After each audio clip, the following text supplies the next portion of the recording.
Dans ma vie, tu as été si bon et ton amour me poursuit. Ton amour me poursuit. Ce matin, je veux encore déclarer que ton amour me poursuit. Parce que c'est un amour qui me traque. C'est un amour qui n'attend pas que je l'appelle. Tu es venu à moi, tu m'as cherché le premier. Ce n'est pas moi qui t'ai cherché, mais c'est toi qui m'as cherché. Ton amour me poursuit. Oui, ton amour me poursuit, Seigneur. Oh, ton amour me poursuit. Ton amour me pourchasse, ton amour me traque, ton amour me cherche.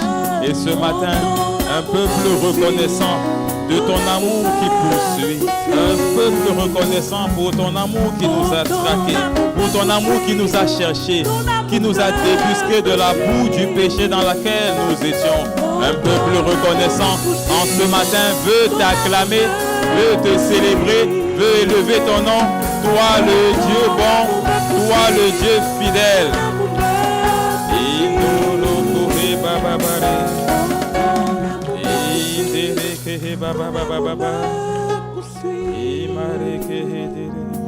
Oui, ton amour nous poursuit, Seigneur. Et tel que la Bible nous le montre, et tel que toi-même tu l'as dit, Jésus, nul ne peut venir à toi si ce n'est le Père qui t'a envoyé, qui ne l'attire. Et alors que tu nous as attirés en ce matin, en ce lieu, nous t'appelons, nous voulons t'inviter, nous souhaitons ta présence. Esprit de Dieu, nous te désirons en ce lieu. Esprit de Dieu, oui, Esprit de Dieu, tu es présent. Tu es présent en ce lieu. Esprit de Dieu, tu es présent.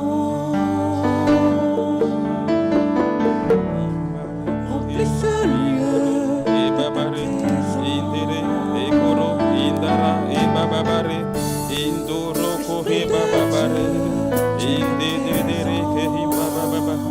Esprit de Dieu, Esprit de Dieu, Esprit de la promesse, tu es présent en ce lieu. Oui, Esprit de Dieu, tu es présent. Esprit de Dieu.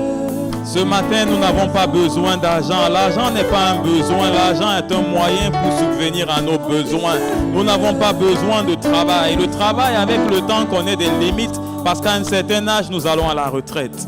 Tout ce que nous obtenons sur terre est éphémère, est passager, est limité dans le temps, se dégrade dans le temps, s'altère dans le temps. Et ce matin, alors que nous sommes en ce lieu, Esprit de Dieu, nous reconnaissons que tu es présent et nous t'invitons à remplir, inonder ce lieu de ta présence, inonder suffisamment ce lieu afin de nous irradier de ta présence, inonder suffisamment ce lieu afin de répandre seul ton parfum dans ce lieu. Oh, que tout autre parfum soit assujetti, que tout autre parfum s'estompe et que seule ta senteur, que seule ta saveur, que seule ta lumière luise en ce matin. C'est pourquoi nous te disons, nous t'invitons en ce matin. Oui, Esprit de Dieu, nous t'invitons en ce lieu ce matin.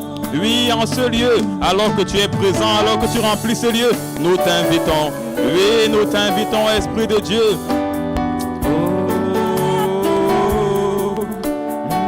Oui, Esprit de Dieu, nous t'invitons en ce lieu. Nous ne sommes pas venus pour rencontrer notre voisin, mais te rencontrer toi. De même que la prostituée qui est entrée pour rencontrer Jésus, elle n'a pas tenu compte du domicile dans lequel elle entrait. Elle avait un parfum à casser et à répandre sur les pieds du Seigneur. Tel était son focus.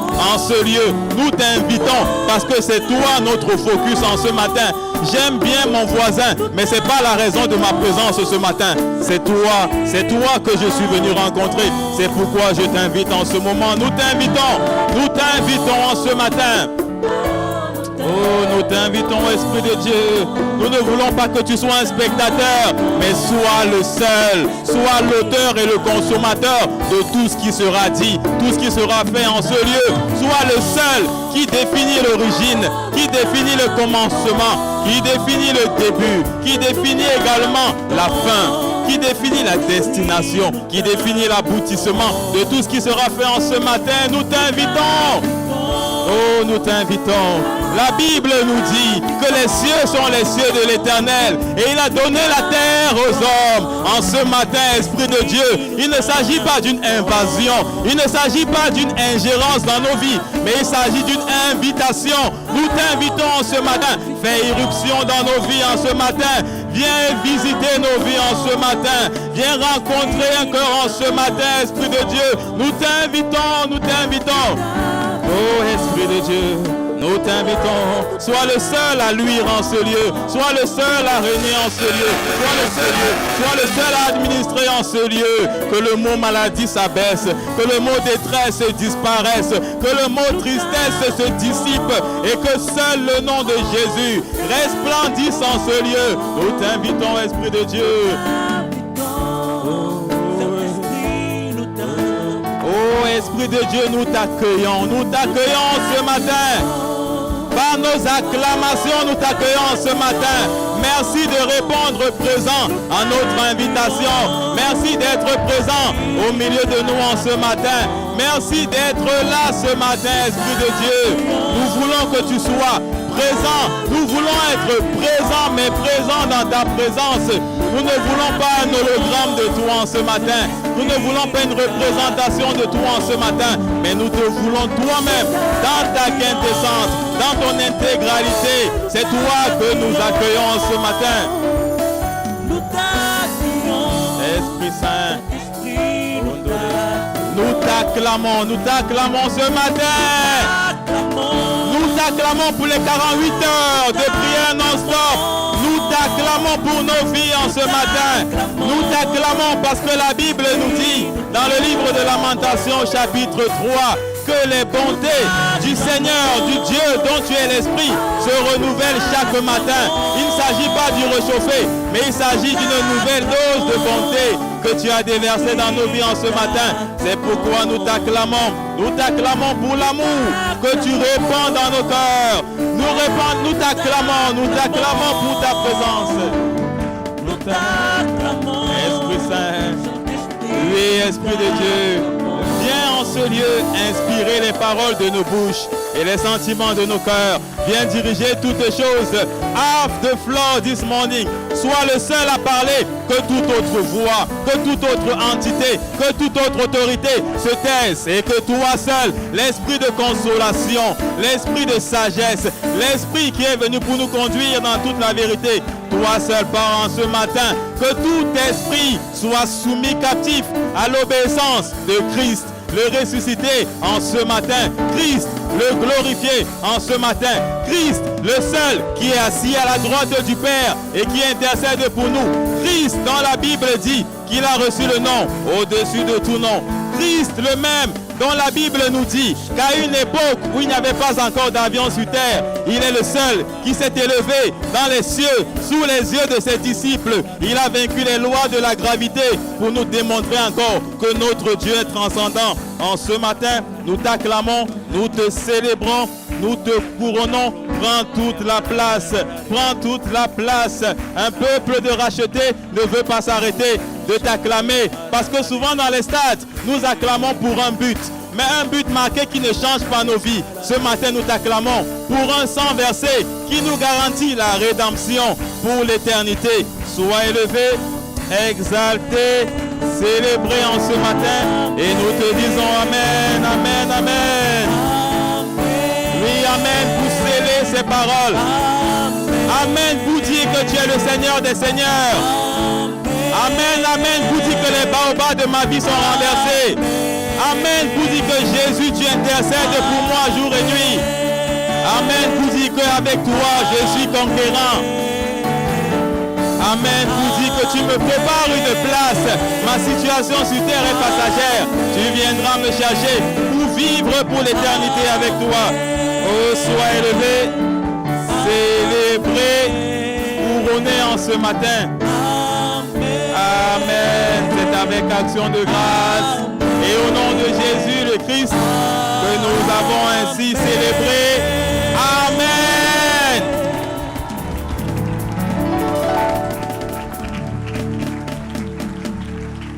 Amen. Bonjour à toutes, bonjour à tous. Bienvenue à la communauté ICC, Impact Centre Chrétien Église de Douala. Bienvenue dans ce lieu d'apparence ordinaire où des êtres d'apparence ordinaire comme vous et moi, jour après jour, par l'amour de Dieu répandu dans nos cœurs par le Saint-Esprit, nous sommes transformés en de véritables conquérants. Amen. Amen. Je vais t'inviter à dire bonjour à ton voisin de gauche et de droite, pour toi-même et pour moi également, avant de prendre place dans sa présence.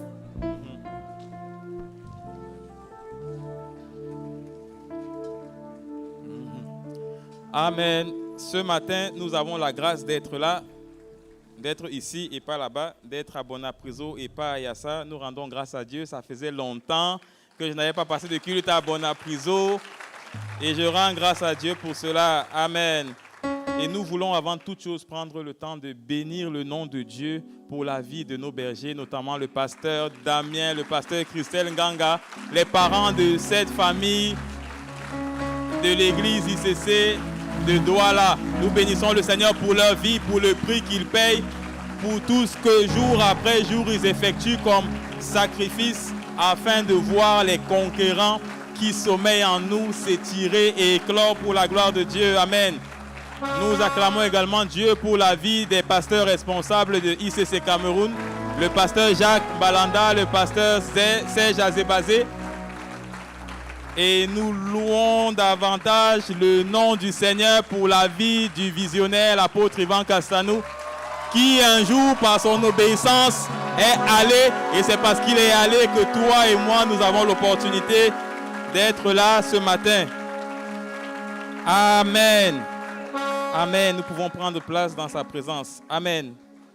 Véritablement, nous sommes animés par un sentiment, par une attitude d'action de grâce.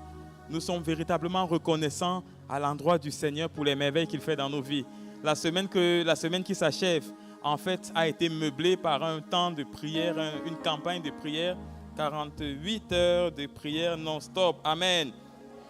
48 heures pendant lesquelles des sentinelles étaient à la brèche pour intercéder, pour appeler, pour inviter le Seigneur, pour lui recommander les desseins et toutes choses qui concernent aussi bien l'église de Douala que la nation du Cameroun. Amen. Et pendant ces 48 heures, nous avons été bénis, véritablement bénis. Un premier jour où le pasteur Yvan, poussé par l'Esprit, nous a amenés à rendre grâce, à apprécier la grâce dans les moindres détails, reconnaître la main de Dieu en toutes choses. Parfois, nous voyons le verre à moitié vide, mais lorsqu'on rend grâce, on se rend compte que ce verre n'est pas vide comme on le pense. Il est au moins à moitié plein. Amen. Et d'autre part, pendant ce temps, il nous a également conduits à rendre grâce à Dieu par anticipation pour le mois de mars dans lequel nous nous trouvons. Nous avons rendu grâce pour février, pendant lequel Dieu nous a fait du bien. Et nous avons également rendu grâce pour mars par anticipation, avec assurance que le Seigneur nous fait du bien pendant le mois de mars. Amen. Et nous avons, pendant ce temps, été bénis. Bénis et l'apothéose, c'était ce temps où il y a eu des proclamations, où les baobabs qui régnaient jadis dans nos vies ont été terrassés, renversés, ébranlés pour la gloire de Dieu. Amen. Amen. Nous sommes actuellement à ICC dans une dynamique que depuis plusieurs semaines, nos pasteurs aussi bien au niveau local qu'à Boissy, une dynamique qu'ils conduisent où ils mènent le peuple à comprendre et à s'intéresser à l'augmentation de notre niveau d'autorité spirituelle. Il nous interpelle au sujet de l'autorité spirituelle. Dieu veut voir son Église à un niveau de gloire supérieur, à un niveau de manifestation d'autorité spirituelle supérieure. Nous pouvons nous poser la question de savoir quel est l'intérêt d'avoir un niveau d'autorité spirituelle supérieur, vu que la Bible dit que j'ai le pouvoir de marcher sur les serpents et les scorpions et rien ne pourra me nuire. Mais lorsque nous faisons une projection dans la société, certainement pas au Cameroun, dans d'autres pays, lorsqu'on visite d'autres pays, il y a des pays particuliers dans lesquels les policiers en tenue, malgré leur uniforme, les taximens ne les respectent plus. On s'en fout un peu de leurs épaulettes. Parfois, on les voit en route en train de se battre avec des civils. Parfois, on les voit dans des bars à des heures de service en tenue. Eux-mêmes, ils banalisent leur uniforme et les autres banalisent encore plus que eux. En fait, il y a un mépris de l'autorité sur le plan social. Et pendant que nous rions de ce qui se passe dans la société, le Saint-Esprit nous interpelle pour nous rappeler que dans notre vie spirituelle, c'est pareil.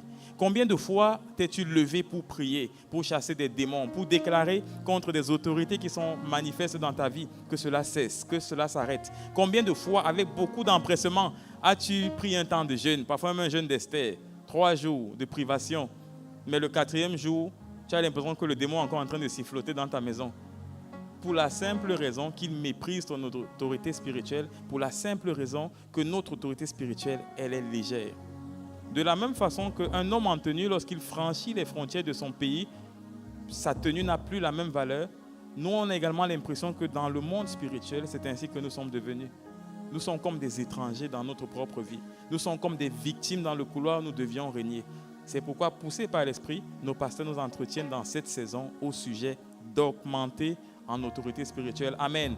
Et il y a plusieurs décisions qui ont été abordées déjà pendant les semaines passées. Et l'une des décisions sur laquelle nous voulons surfer ce matin, c'est celle qui concerne manifester l'amour en largeur. Amen. Donc pendant plusieurs semaines, aussi bien à Douala, le pasteur Damien et le pasteur Christelle nous ont parlé de l'amour en largeur. Et même l'apôtre Yvan Castano est revenu dessus. Et ce matin, nous voulons encore parler de l'amour. Mais avant de pouvoir manifester quelque chose, avant de pouvoir manifester l'amour, ce matin, nous voulons prendre le temps de chercher à comprendre de quoi est-ce qu'il s'agit même quand on parle de l'amour de Dieu. Amen.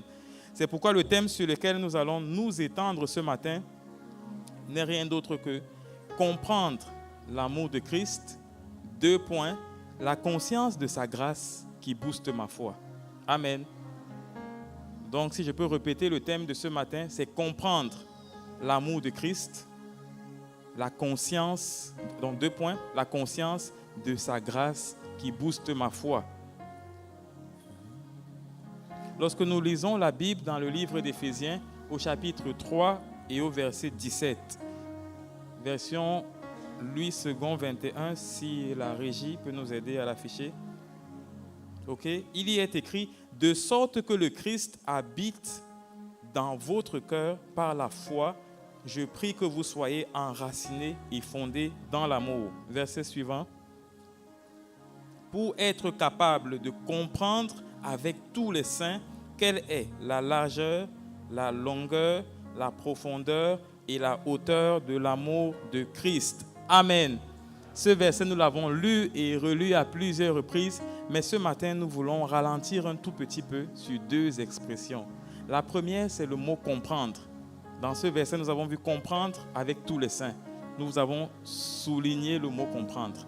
Nous avons également souligné de l'autre côté l'amour de Christ. Parce que nous comprenons qu'en bref, ce verset est en train de nous inviter à comprendre l'amour de Christ. Et l'expression amour de Christ nous a été longuement expliquée ces derniers jours, aussi bien ici à Douala que même à Boissy, où on nous a montré que l'amour de Christ, ce n'est pas l'amour charnel. Ce n'est pas un amour basé sur des émotions. Ce n'est pas un amour basé sur des préférences, mais c'est l'amour de Dieu, c'est l'amour agapé. Amen. C'est cet amour qui est long, c'est cet amour qui est large, qui est haut et qui est profond, qui n'est pas limité par le temps, qui ne dépend pas des circonstances. Et c'est un amour qui est au niveau de l'esprit. Parfois, il nous est arrivé de dire, celui-là, je n'aime pas communiquer avec lui. Pourquoi, quand on te le demande, tu dis, je ne le sens pas? Comme s'il y a une odeur d'amour, mais souvent, ça nous arrive de dire, je ne le sens pas. Je me rappelle quand j'étais étudiant, j'étais délégué. Et un jour, vu que l'atmosphère était lourde en classe, j'avais organisé un temps d'échange. Et chacun devait s'exprimer sur ses soucis, ses incompréhensions, ses attentes. Et mon voisin de table, lorsqu'il a pris la parole, ce qu'il a dit, c'est que je l'énerve. Il ne sait pas pourquoi, mais je l'énerve. Il s'est quand même exprimé, mais il ne peut pas dire pourquoi je l'énerve. Comme on parle souvent des hauteurs. Et ça peut nous arriver de ne pas aimer quelqu'un, de ne pas aimer quelque chose. Mais l'amour de Dieu, pour le comprendre, c'est que c'est un amour qui nous aime comme on est, sans qu'on ne calcule. Il ne nous aime pas pour ce qu'on a, comme la société. Il ne nous aime pas pour notre apparence, comme la société. Mais il nous aime comme nous sommes, pour ce que nous sommes. Amen. Et ce matin, nous voulons justement revenir sur cet amour et mieux le comprendre. Parce que je ne peux pas manifester l'amour en largeur envers mon prochain de façon correcte si je ne comprends même pas déjà cet amour, comment il se manifeste. Donc ce matin, on veut rentrer dans le manuel d'utilisateur pour dire, Dieu, l'amour dont tu nous parles, de quoi est-ce qu'il s'agit? Il y a une différence entre voir quelque chose, entre savoir quelque chose et comprendre quelque chose. Nous avons dit un peu plus tôt aujourd'hui et sans discrimination que nous avons parmi nous certaines sœurs. Bon, ce n'est pas toi, peut-être ta voisine. Nous avons certaines sœurs, quand elles se retrouvent aujourd'hui devant un match de télé, elles ont l'impression que toutes les équipes, c'est le Cameroun et toutes les équipes, Samuel est toujours là-dedans. Donc, on sent qu'elles voient le football, mais elles ne comprennent pas encore. Certainement vont comprendre d'ici peu. Et nous, les hommes, quand on va souvent au marché avec nos tatas, avec nos épouses, il y a un phénomène qu'on ne comprend pas. Comment est-ce qu'on peut rouler sur 1 kilomètre, parcourir 10 boutiques pour économiser 50 francs sur le prix de vente? Donc on voit ça faire, mais on ne comprend pas. Donc en général, il y a des choses qu'on voit, il y a des choses qu'on sait, mais il y a des choses qu'on ne comprend pas aussi.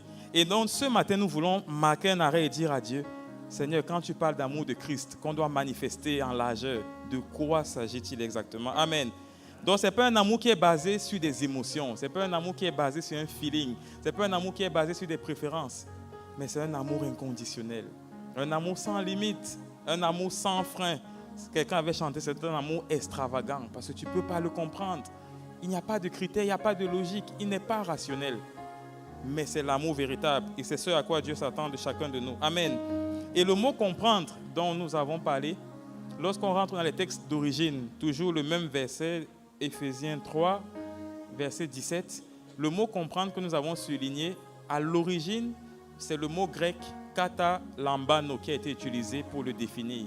Et le mot katalambano ne signifie rien d'autre que s'approprier, découvrir, attraper, prendre possession de quelque chose, faire de quelque chose sa propriété, sa possession. Donc, dans ce verset, lorsque l'apôtre Paul est en train de lever une prière pour demander que Dieu nous rende capables de comprendre l'amour de Dieu, dans sa longueur, sa largeur, sa hauteur et sa profondeur, sa supplication, son intercession, c'est que chacun de nous ici présents accède à cette dimension où il s'approprie de l'amour de Christ, où il comprend l'amour de Christ dans les moindres détails, où il en fait une chose personnelle, une affaire personnelle, afin qu'on ne parle plus d'amour, j'aime mon prochain comme moi-même, sans le vivre. Parce que Jésus nous a aimés au-delà des limites, au-delà des barrières. Et c'est un amour qu'on doit saisir avec l'esprit, sans critère d'émotion, sans se dire, mon père m'a fait tellement de mal lorsqu'il nous avait abandonnés, lorsqu'il nous avait délaissés. Quand je me rends compte que je suis né d'un mariage, d'un cas d'infidélité, d'adultère, comment est-ce que je vais me voir? Comment je vais même aimer ses parents? Mais l'amour que Jésus nous enseigne ou attend de nous, c'est un amour qui est tel que je puisse passer l'éponge sur tout. Amen. Et c'est ce que Jésus lui fait pour nous. On disait un peu plus tôt aujourd'hui que l'amour de Jésus est tellement particulier qu'il est un peu comme en mathématiques où on avait les barres de valeur absolue.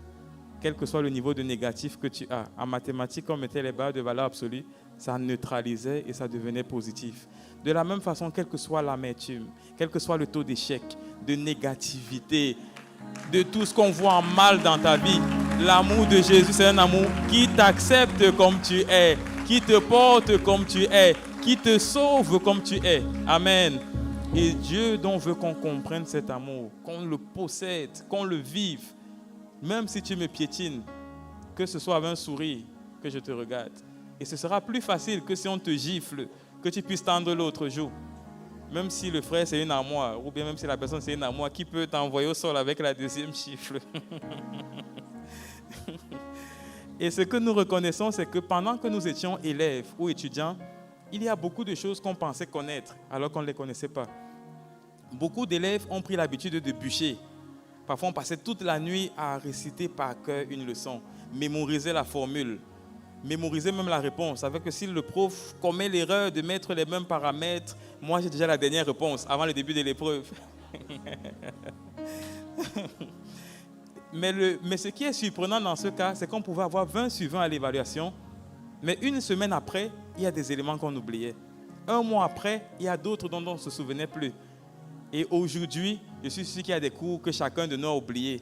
Moi-même, souvent, je passe sur Internet. Ça fait que quand un jeune te demande de résoudre un exercice, tu crées un empêchement, tu passes sur Internet, chercher à comprendre, et tu reviens en héros pour résoudre ça rapidement. Et en réalité, ça vient de ce que on a été exposé à la connaissance, on a vu la connaissance, mais on n'est pas arrivé au niveau où on a compris cette notion qu'on nous avait inculquée à l'école. C'est des théories qu'on a juste retenues le temps d'une évaluation ou le temps d'une formation, mais après on les a oubliées. Et c'est le même piège auquel nous nous exposons avec l'amour de Dieu. J'ai l'impression que j'ai déjà mis 15 ans à l'église, 10 ans à l'église. L'amour de Dieu, ça je connais, ça c'est mon truc. Et je le manifeste, même mes voisins, mes collègues peuvent le confirmer. Mais est-ce que nous l'avons vraiment compris? Est-ce que nous sommes vraiment appropriés de cet amour? Est-ce que nous le possédons vraiment, cet amour de Dieu? C'est la question à laquelle nous voulons répondre aujourd'hui. C'est ce que nous voulons clarifier ce matin. Amen. Et pour davantage nous éclairer, nous allons prendre dans le livre de 1 Jean au chapitre 3 et au verset 1, le texte qui y est mentionné. Jésus nous a aimés alors que nous n'étions pas qualifiés. Je suis sûr que si on lance on passe un sondage anonyme, parmi nous, il y a beaucoup qui rêvaient être ingénieurs, mais soit ils ont échoué le concours, soit ils n'avaient pas le diplôme requis. D'autres ont voulu être médecins, pareil. Certains ont voulu être pilotes, pareil. Il y a beaucoup de rêves que nous avons eus, mais à cause d'un critère que nous n'avons pas rempli, nous avons été éliminés. Mais le mystère de notre Jésus, c'est que quand il parle de son amour pour te sauver, tu n'as pas besoin de passer un concours. Tu n'as pas besoin de faire des prérequis. Tu n'as pas de conditions à remplir, à part simplement lui ouvrir ton cœur pour recevoir sa parole. Amen. Et donc, pour mieux comprendre cet amour, nous allons prendre le verset 1 Jean 3, 1. Voyez quel amour le Père nous a témoigné pour que nous soyons appelés enfants de Dieu. Et nous le sommes. Amen. Ici, il y a deux choses. La première, c'est que le Père nous a témoigné un amour, et d'autre part, il y a l'identité d'enfant de Dieu. Revenons sur le mot, nous allons prendre ces mots séparément. Revenons d'abord sur l'expression enfant de Dieu. En réalité, l'amour de Dieu est tellement grand qu'il a fait de toi et de moi des enfants de Dieu. Le Dieu qu'on appelle Adonai, le Dieu qu'on appelle créateur de toutes choses, le Dieu que le livre de Jean dit, au commencement était la parole. La parole était avec Dieu, la parole était Dieu. Le même Dieu dont la Bible parle dans le livre de Genèse, pour dire au commencement, Dieu créa les cieux et la terre. C'est de ce Dieu dont on parle quand on dit que tu es enfant de Dieu. Tu n'es pas enfant d'un chef traditionnel dans une broussaille quelque part qu'on ne connaît même pas en ville et dont l'autorité est limitée dans sa circonscription. Tu es enfant du Créateur de toutes choses. Tu es enfant du propriétaire de toutes choses. Tu es enfant du Seigneur de toutes choses et de celui qui a droit de décision sur tout ce qui existe. Amen. Lorsque nous rentrons dans la Genèse, c'est tellement impressionnant comment Dieu a créé la terre. Elle était informe et vide. Son esprit se mouvait déjà sur les eaux. Il a commencé à déployer la création, créer les astres, ainsi de suite. Des scientifiques nous ont dit un jour que la Lune est un astre éteint, mais je n'ai jamais vérifié. Ils disent que le Soleil, le rayonnement du Soleil est tellement puissant que lorsqu'il frappe sur la Terre, il réfléchit sur la Lune et en fonction de l'inclinaison, la Lune qui est un astre éteint peut éclairer la Terre à partir des rayons lumineux émis par le Soleil. Ça, je n'ai pas vérifié, mais c'est ce qu'on dit. Si le Dieu créateur, le Dieu qui a fait cette chose, le Dieu qui maintient la terre dans le vide, le Dieu qui fait tourner la terre autour du soleil, sans qu'il n'y ait de panne sèche, de freinage, de collision avec notre planète, si ce Dieu-là est mon Père, véritablement, quoi de plus demander sur cette terre? Amen. Et la régie va nous aider à afficher une image, je ne sais pas si elle est calée. Devenir enfant de Dieu, en fait, signifie que Dieu devient mon Père. Jean 1,12, autant pour moi, me dit, « Mais à tous ceux qui l'ont reçu, à ceux qui croient en son nom, elle a donné le pouvoir de devenir enfant de Dieu. » La régie devrait avoir une image d'un acte de naissance, à moins qu'il ne soit pas parvenu. OK.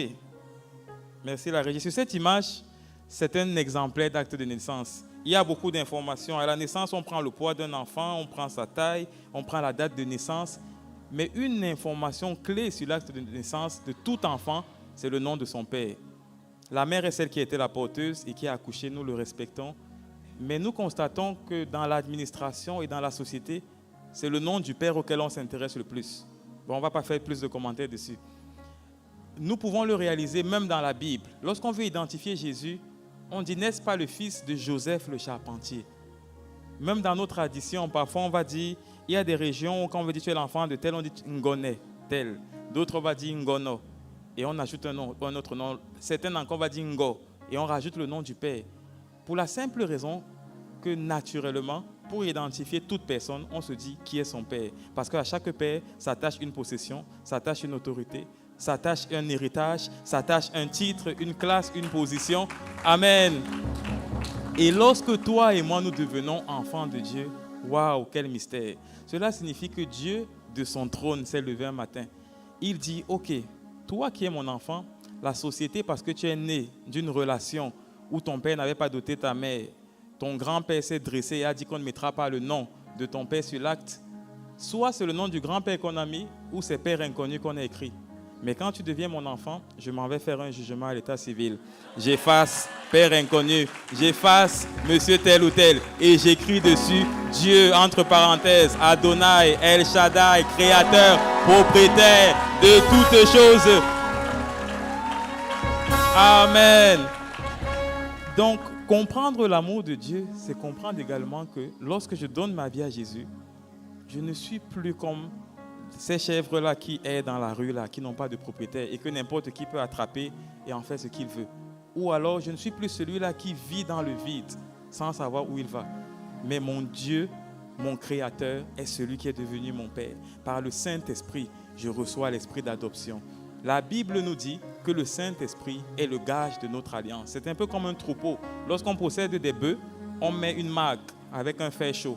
Même si le bœuf s'égare, on sait qu'il y a un sceau, un signe, une identification qui permet de le ramener vers son propriétaire. Toi, au-delà d'être la propriété de Dieu, tu es l'enfant du propriétaire et du créateur de toutes choses. Amen. Donc, comprendre son amour, c'est comprendre cette vérité. Je suis enfant de Dieu. Moi, je suis né dans une famille polygamique. Mon papa a 16 enfants. Je ne sais pas s'il va continuer dans ses opérations. Mais à ce jour, nous sommes 16. Et je suis le 9e parmi les 16. Et dans de telles familles, il y a des jours où le père, malgré sa bonne volonté, ses bonnes intentions, il peut voir 2 enfants et il y a une erreur de frappe. Il appelle le mauvais prénom. Ou alors, vu les limites de ses moyens, il peut se focaliser sur certains et pas d'autres. Mais ayant vécu dans de telles conditions, ayant donné ma vie à Jésus, ayant lu quelque part que je ne suis plus né de la chair, ni du sang, mais de Dieu, cela me procure une joie, une assurance que rien ne peut arracher. Amen. Et il en est de même pour toi et pour moi. Tu n'es plus une simple création ou une simple créature, mais tu es enfant de Dieu. Amen. Donc, parlant toujours de l'amour de Dieu, nous allons voir un deuxième point.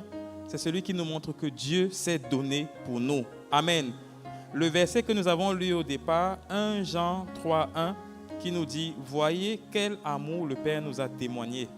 Le mot « témoigner » vient du mot grec « didomi ». Et ce mot « didomi » signifie « faire un don ». Donc, lorsque la Bible dit que Dieu nous a témoigné un amour grand, ça veut dire que Dieu nous a fait don d'un amour grand. Dieu nous a fait le cadeau d'un amour grand. Pas un cadeau intentionnel. Pas un cadeau comme ce qu'on recevait avant, là où celui qui me donnait quelque chose attendait une contrepartie.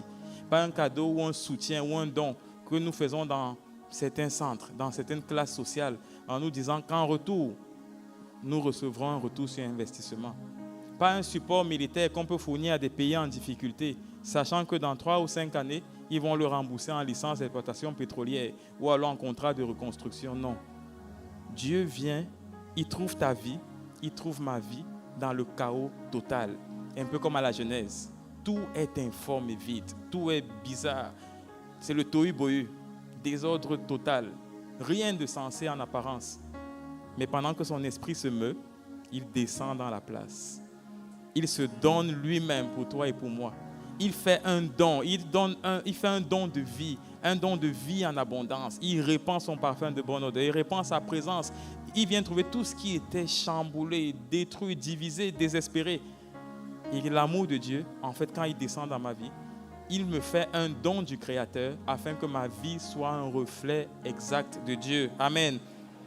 Et dans cette situation, il s'agit ici pour nous d'apprécier la notion de faveur. C'est véritablement une faveur que Dieu nous fait. qu'est-ce que ma vie a de particulier pour que le Dieu créateur veuille marquer un arrêt dans ma vie? En remontant à l'histoire de Noé, nous constatons que Dieu a fait descendre le déluge sur terre parce que les hommes péchaient trop. Dieu était libre, dans sa souveraineté, de décider qu'après la première destruction, il pouvait enchaîner des destructions comme ça à chaque fois où l'humanité allait pécher contre lui. Mais Dieu, dans son amour, s'est dit non, je ne vais pas détruire la terre une autre fois. Je ne vais pas détruire l'humanité une autre fois. Je vais faire un don de moi afin de les racheter à moi, afin de les sauver pour l'éternité, afin de mettre à leur disposition comme un chèque sur lequel ils ont la liberté d'écrire le montant pour couvrir leurs besoins, comme un acte de rédemption qui affranchit même ceux qui ne sont pas encore nés à ce jour, comme un acte de justification qui est comme un paiement par avance. Je ne sais pas quand tu viendras, mais sache que j'ai tout payé. Quand tu viendras, consomme juste.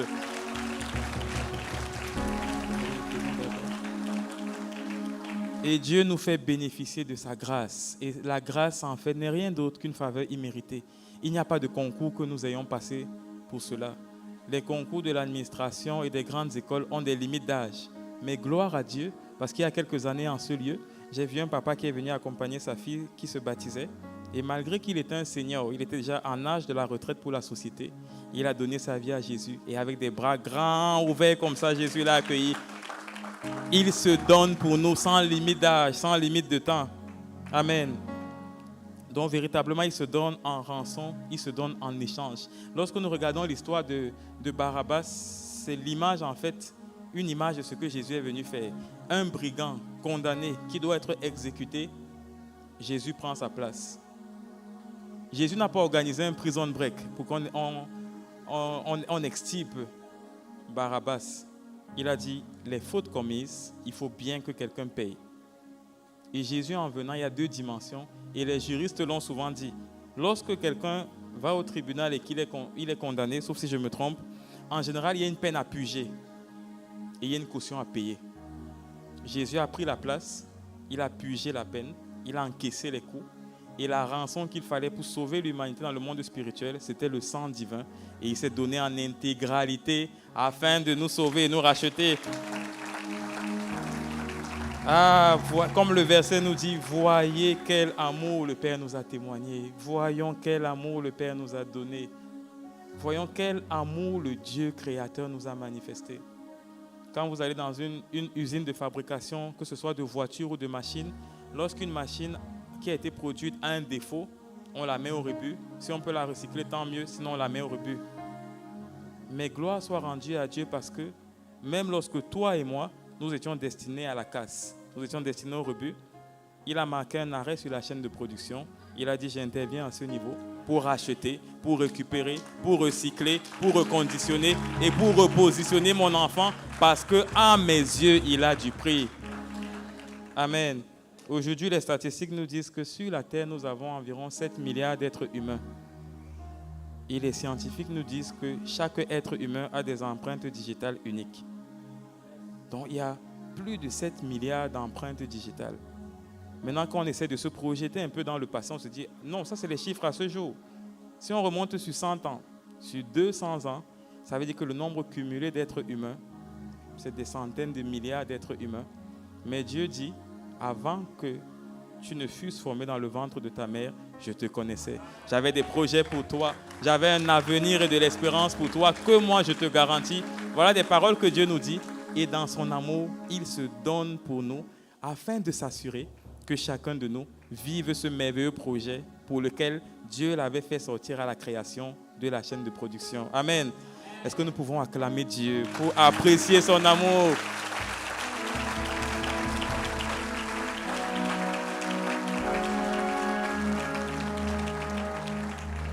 Amen. Comme autre point, nous voulons également noter que Dieu nous a localisés. Dieu a localisé chacun de nous.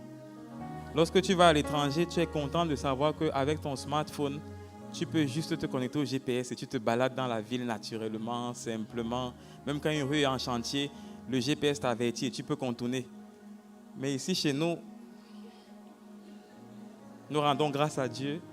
Nous apprécions les faibles commencements. Mais ici, chez nous, il y a des jours où tu entres dans l'embouteillage Et parfois, tu es obligé de couper le moteur ou bien de serrer à côté parce que la jauge est très basse et il n'y a pas de station aux alentours. Mais ce que je veux en fait souligner ici, c'est que le quartier où tu vis n'a même pas de ruelle. Ça, j'en suis sûr. Il n'y a pas le numéro de ruelle. Il n'y a pas de plaque. Moi aussi, c'est pareil. Ne te sens pas offusqué. Mais malgré cela, Dieu t'a localisé. Amen. Il n'y avait pas de coordonnées GPS disponibles pour te retrouver, mais l'amour de Dieu est tellement grand, tellement long, tellement profond, tellement large et tellement haut qu'il est venu nous chercher dans le trou où nous sommes. Un peu plus tôt, nous avons chanté « Ton amour me poursuit ». Mais comme je dis bien, j'apprécie la version anglaise qui dit « Your love is running after me ». Ça, c'est beaucoup plus pertinent, je trouve. C'est un peu comme lorsque nous regardons souvent à la télé ou dans les films. Vous allez souvent entendre qu'on programme un drone sur lequel on met des missiles qui doivent aller bombarder un endroit. Sur le drone, tout ce qu'on fait, c'est qu'on verrouille la cible. On met les coordonnées de la cible et le drone, même s'il y a les orages, il va monter, descendre, aller à gauche ou à droite, mais il se souvient de la cible qu'il doit atteindre parce qu'elle a été localisée. L'amour de Dieu s'est comporté ainsi. L'amour de Dieu n'a pas tenu compte de tes résistances, de ton rejet, de ton infidélité, de ta légèreté. Son amour a supporté, t'a localisé et il est venu t'atteindre. Amen. Et nous pouvons prendre comme illustration une histoire de la Bible qui est dans le livre de Luc au chapitre 14, le verset 21. C'est l'un des versets que l'apôtre Ivan a utilisé pendant les 48 heures de prière. C'est l'histoire d'un festin où un roi organisait un festin et il avait invité des personnes nobles, des personnes dignes, des personnes de sa classe qui peuvent apprécier le type de mets et tout ce qu'il offrait et qui peuvent même bien se comporter pendant ce festin. Certainement des gens qui ne suçaient pas les os de poulet ou qui ne mangeaient pas avec les mains à table. Voilà ses invités de départ. Mais ces invités lui ont dit « Non, j'ai un nouveau champ que je viens d'acquérir. J'ai un bétail que je dois entretenir.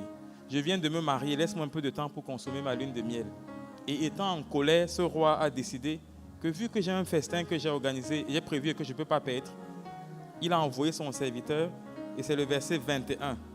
Il lui a dit d'aller, ça c'est la commission initiale, il a écrit, le serviteur de retour apporta ces choses à son maître. Alors le maître de la maison, irrité, dit à son serviteur, va promptement dans les places et dans les rues de la ville et amène ici les pauvres, les estropiés, les aveugles et les boiteux.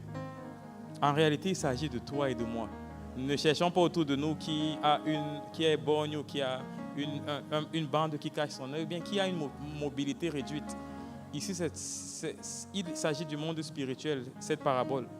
Toi et moi, nous étions des handicapés, nous étions des aveugles, nous étions dans la rue, nous étions des clochards, nous étions en train de errer ça et là. Le salut initialement était destiné au peuple juif, aux Hébreux. Mais Dieu, dans son amour, est allé au-delà des limites qu'il avait initialement définies afin de venir t'atteindre, afin de venir m'atteindre. Et nous voulons véritablement apprécier cet amour. Amen. Parce qu'il dit à son serviteur, va dans les places et dans les rues de la ville. Il n'a pas dit va dans les champs. Il n'a pas dit aller dans la ville voisine. Dieu avait localisé la cible et le roi avait localisé la cible et il a envoyé son serviteur vers ce lieu. De la même façon, Dieu t'a localisé et il m'a localisé. Quel que soit le village d'où tu viens, quel que soit le genre masculin ou féminin qui est le tien, quel que soit ton niveau d'études, Dieu t'a localisé.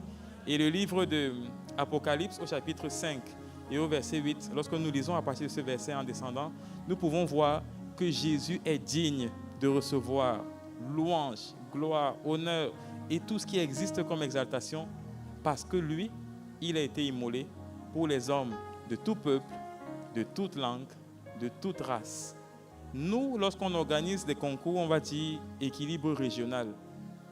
Lorsqu'on ouvre son entreprise familiale, on va se dire 90% du village, 10% d'ailleurs, parce qu'on n'est pas sûr d'avoir des personnes performantes au village seulement. Dans tout ce que nous faisons, nous mettons des critères sélectifs, des critères de discrimination, parfois liés au tribalisme ou d'autres choses. Mais Jésus, dans son amour, l'amour du Christ dont nous parlons, l'amour du Christ que nous voulons comprendre, l'amour du Christ que nous devons manifester en largeur, c'est un amour qui met de côté toutes les étiquettes. C'est un peu comme un amour qui ferme ses yeux et ne cherche pas à savoir à qui je fais du bien. Je veux juste faire du bien à celui qui est en face de moi. Je veux juste faire du bien à celui qui est à côté de moi. sans tenir compte de son origine ethnique, de son niveau social ou de quelque autre étiquette que la société peut lui donner. Jésus le divin, Jésus le Seigneur, nous a localisés et est venu nous sauver. Amen. Et c'est ce que nous comprenons lorsque nous percevons quel est son amour. Toujours parlant de l'amour de Dieu, nous allons prendre un autre exemple. Dans le livre de Luc au chapitre 1. Luc au chapitre 5 à partir du verset 1. Autant pour moi. Luc 5, 1. Les versets que nous voulons lire nous parlent de la rencontre de Jésus et de Simon.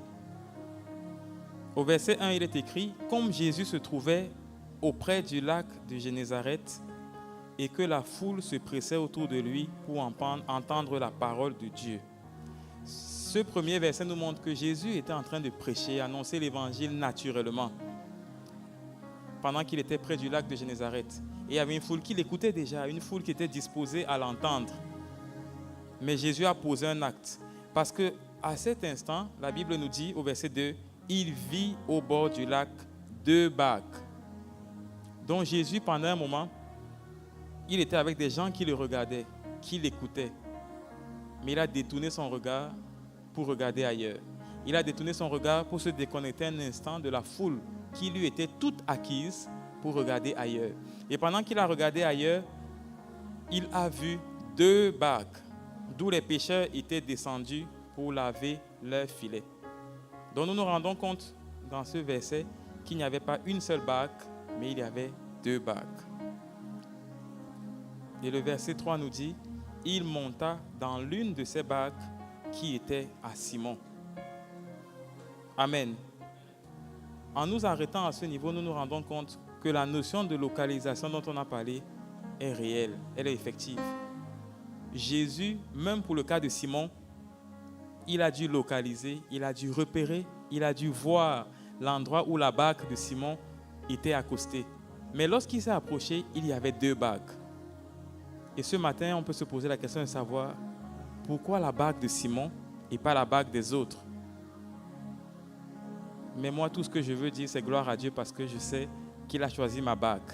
Il avait le choix et il s'est arrêté sur ma barque. Et il en est de même pour ta vie.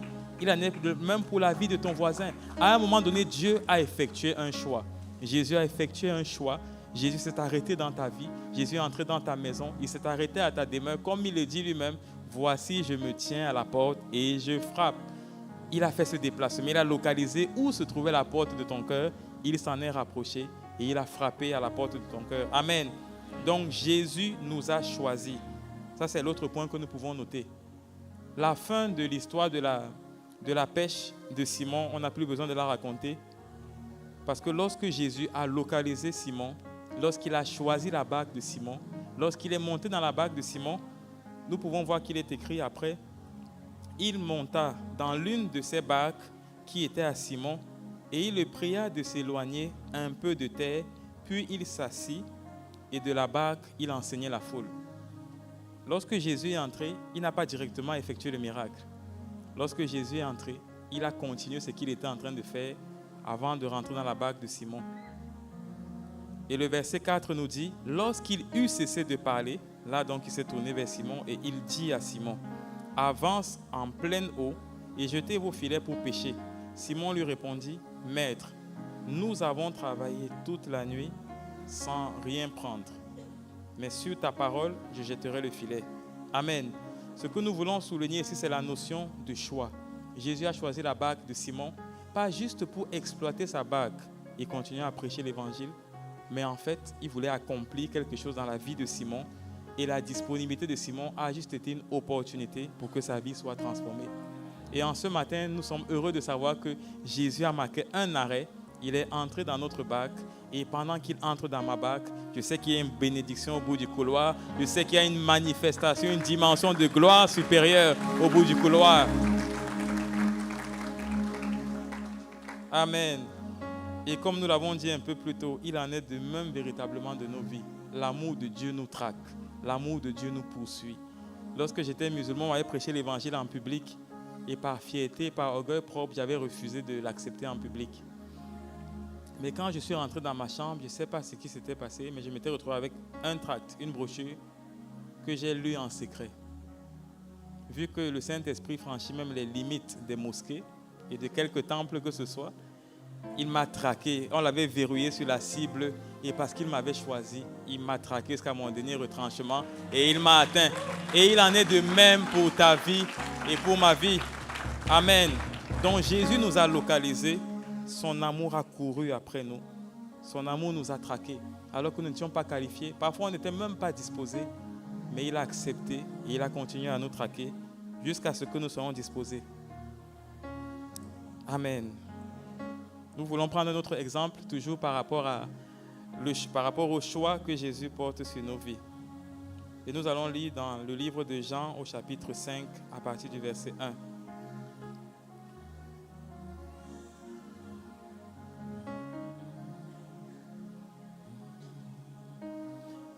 Cette portion d'écriture nous renvoie à l'histoire du paralytique, du handicapé qui était à côté de la piscine de Bethesda.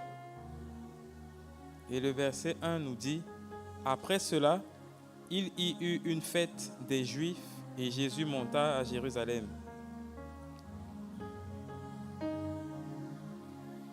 Or, à Jérusalem, près de la porte des brebis, il y avait une piscine qui s'appelle en hébreu Bethesda et qui a 5 portiques. »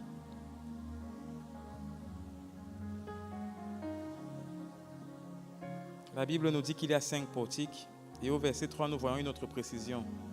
Sous ces portiques, c'est-à-dire que sous ces 5 portiques, sous chacune de ces portiques, étaient couchés en grand nombre des malades, des aveugles, des boiteux, des paralytiques qui attendaient le mouvement de l'eau. L'histoire, nous la connaissons tous. Nous savons qu'il y avait une piscine et il fallait être le plus rapide rampeur, plongeur pour avoir droit à la bénédiction ou à la guérison lorsque l'ange venait agiter l'eau.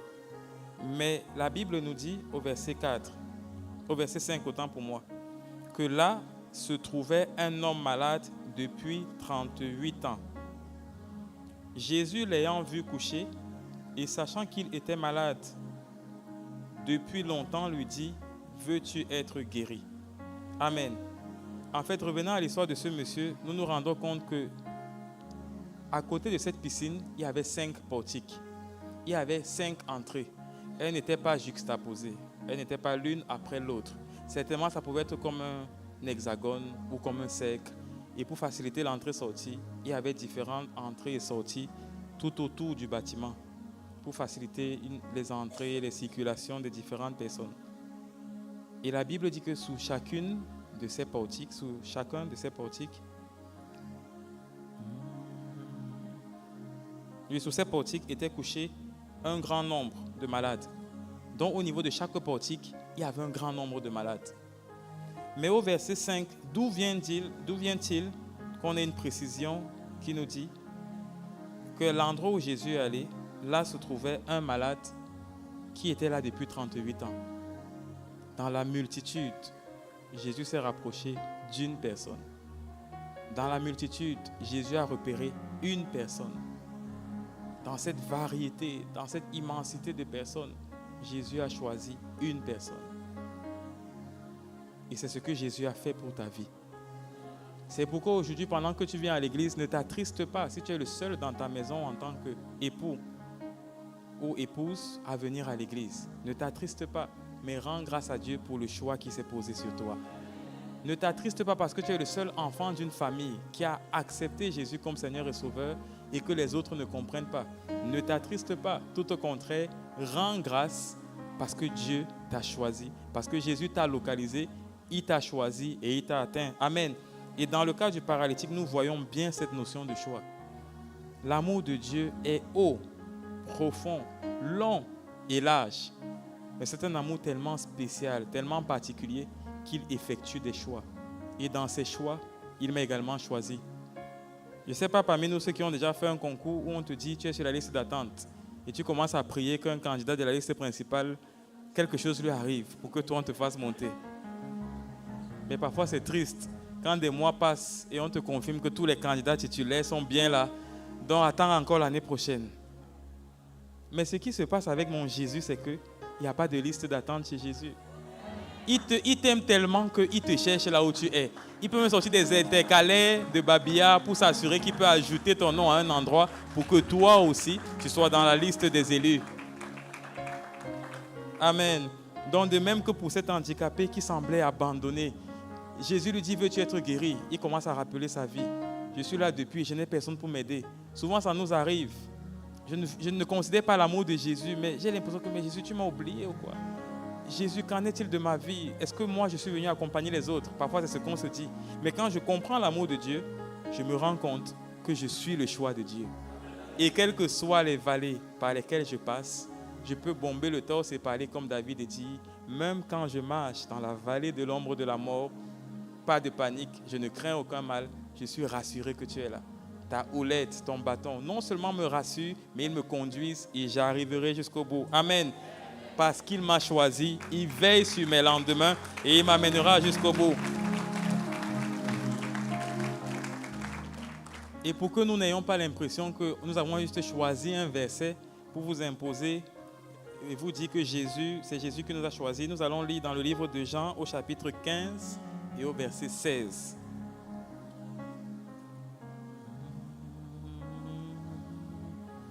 Jean 15, 16. Il est écrit, ce n'est pas vous qui m'avez choisi, mais moi, je vous ai choisi et je vous ai établi. Amen. Nous allons juste prendre cette partie. En réalité, parfois, sous le poids des difficultés, des épreuves, des interrogations, des incertitudes, souvent je me dis, Jésus, j'avais fait l'erreur de te donner ma vie. J'avais fait l'erreur de te choisir plutôt que de continuer mon ancienne vie. Mais ce matin, je veux t'encourager pendant que tu comprends l'amour de Jésus pour toi et pour moi, à ajuster ta compréhension et d'intégrer vraiment que Jésus nous a choisis. C'est lui qui nous a choisis. Et il ne nous a pas choisis pour nous abandonner. Il nous a choisis à un point pour nous établir à un endroit précis. Il n'est pas comme quelqu'un qui nous a choisis juste par loisir de choisir, mais il nous a choisis pour un but.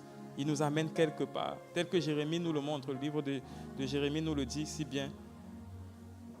Pour nous, Dieu a des projets de bonheur. Il nous garantit un avenir et de l'espérance. Amen. Quel que soit ce par quoi tu passes, quel que soit ce que tu vis, sache que pour toi, Dieu t'a choisi et sur ta vie, il a des projets d'avenir. Il te garantit un avenir et de l'espérance. Amen. Donc mon Jésus, ce Jésus à qui tu appartiens, il t'a choisi et c'est pour une bonne cause. Et c'est pour une mission. C'est pour un but. C'est un peu comme, vous voyez, quand vous allez dans des usines comme Toyota, vous allez voir qu'ils produisent en masse, sans savoir qui va acheter. Mais si vous allez vers des entreprises comme Rolex ou Rolls-Royce, on vous dira non. On produit sur mesure, sur commande, on met la vernisserie, on met tout au goût du consommateur. Et c'est ce que Dieu a fait de ta vie. Il ne t'a pas produit comme un accident dont on n'est pas sûr de l'exploitation, mais en te produisant, en te choisissant, il a déjà un but, une destination à laquelle il t'appelle. Amen. Comme autre point, pour comprendre l'amour de Jésus-Christ ce matin, nous voulons noter que Jésus nous accorde le pardon de toute condamnation. Amen. Et nous allons prendre un verset, Jean au chapitre 8, à partir du verset 2.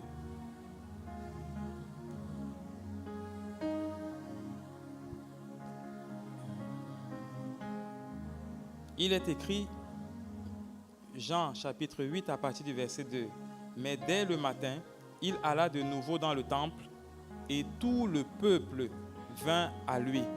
S'étant assis, il les enseignait. Alors les scribes et les pharisiens emmenèrent une femme surprise en flagrant délit d'adultère. Surprise en adultère, et la plaçant au milieu du peuple, ils dirent à Jésus, « Maître, cette femme a été surprise en flagrant délit d'adultère. Moïse, dans la loi, nous a ordonné de lapider de telles femmes. Toi donc, que dis-tu » Il disait cela pour l'éprouver, afin de pouvoir l'accuser. Mais Jésus, s'étant abaissé, écrivait avec le doigt sur la terre. Comme il continuait à l'interroger, il se releva et leur dit, « Que celui de vous qui est sans péché jette le premier la pierre contre elle. » Et s'étant de nouveau baissé, il écriva sur la terre. Quand ils entendirent cela, accusés par leur conscience, ils se retirèrent un à un, depuis les plus âgés jusqu'au dernier, et Jésus resta seul avec la femme qui était là au milieu. Alors, s'étant relevé et ne voyant plus que la femme, Jésus lui dit, « Femme, où sont ceux qui t'accusaient? Personne ne t'a-t-il condamné ?» Elle répondit, « Non, Seigneur. » Et Jésus lui dit, « Je ne te condamne pas non plus. Va et ne pêche plus. » Amen. Amen. Cette histoire nous montre que l'amour de Jésus est tellement large. Il est tellement grand qu'il couvre nos fautes, qu'il pardonne nos péchés. Quel que soit ce que nous avons commis, Jésus nous accorde le pardon de toute condamnation.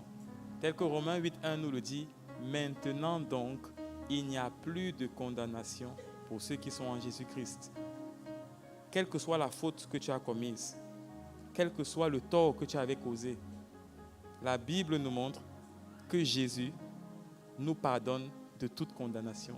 En Jésus, nous avons la véritable rédemption. Amen. Et comme nous le disons si bien, Jésus a pris notre place. Il n'a pas organisé une évasion. Il a veillé à payer le prix. Il a veillé à purger la peine. Il a veillé à payer la caution pour que plus jamais personne ne vienne réclamer quoi que ce soit par rapport à ta vie ou la mienne. Amen. Il s'agit d'une rédemption, il s'agit d'un prix qu'il a payé et qui, même au-delà de 2000 ans, est toujours d'actualité. Amen. Aujourd'hui, on peut entendre que les contrats d'exploitation ou bien les contrats qui ont été signés à l'époque des indépendances, certains doivent être revus après un certain nombre d'années. Mais je rends grâce à Dieu parce que la rédemption dont je jouis à travers Jésus, elle n'est pas renouvelable. Elle n'a pas besoin d'être revue dans le temps, revisitée dans le temps, parce que je suis délivré, je suis sauvé, je suis racheté pour l'éternité. Amen. La Bible nous montre dans le livre de 1 Pierre 2.9, 1 Pierre 2.10, qu'avant, toi et moi, nous n'étions pas le peuple de Dieu. Avant, toi et moi, nous n'avions pas obtenu miséricorde. Donc, on n'était pas le peuple de Dieu, mais en plus, sur nos vies, il y avait une condamnation. Mais le verset 9, 1 Pierre 2.9, avec rempli d'amour, ce qu'il nous dit, c'est que vous, au contraire, maintenant que toi et moi, nous sommes enfants de Dieu, le verset 9 nous dit, vous, au contraire, vous êtes une race élue. Vous êtes un sacerdoce royal. Ça veut dire que pendant que tu te déploies, même si tu as l'impression de marcher à pied, il y a des anges tout autour de toi. Un peu comme lorsque la reine d'Angleterre se déplaçait à l'époque. Il y a une cohorte, il y a une escorte royale qui t'accompagne partout où tu vas, parce que tu es un sacerdoce royal. Nous sommes une race élue. Nous sommes un peuple acquis. Parlant d'acquis, il y a acquisition, il y a achat. Il y a un prix qu'on a payé pour obtenir en échange la possession de quelque chose. Et c'est ce que l'amour de Jésus est. Comprendre l'amour de Jésus, c'est comprendre également qu'il y a eu cet achat. J'avais des dettes. Il y avait des fautes qui pesaient sur ma vie. Il y avait une condamnation qui subsistait contre ma vie. Mais Jésus, par sa mort et sa résurrection, m'a franchi totalement. Amen.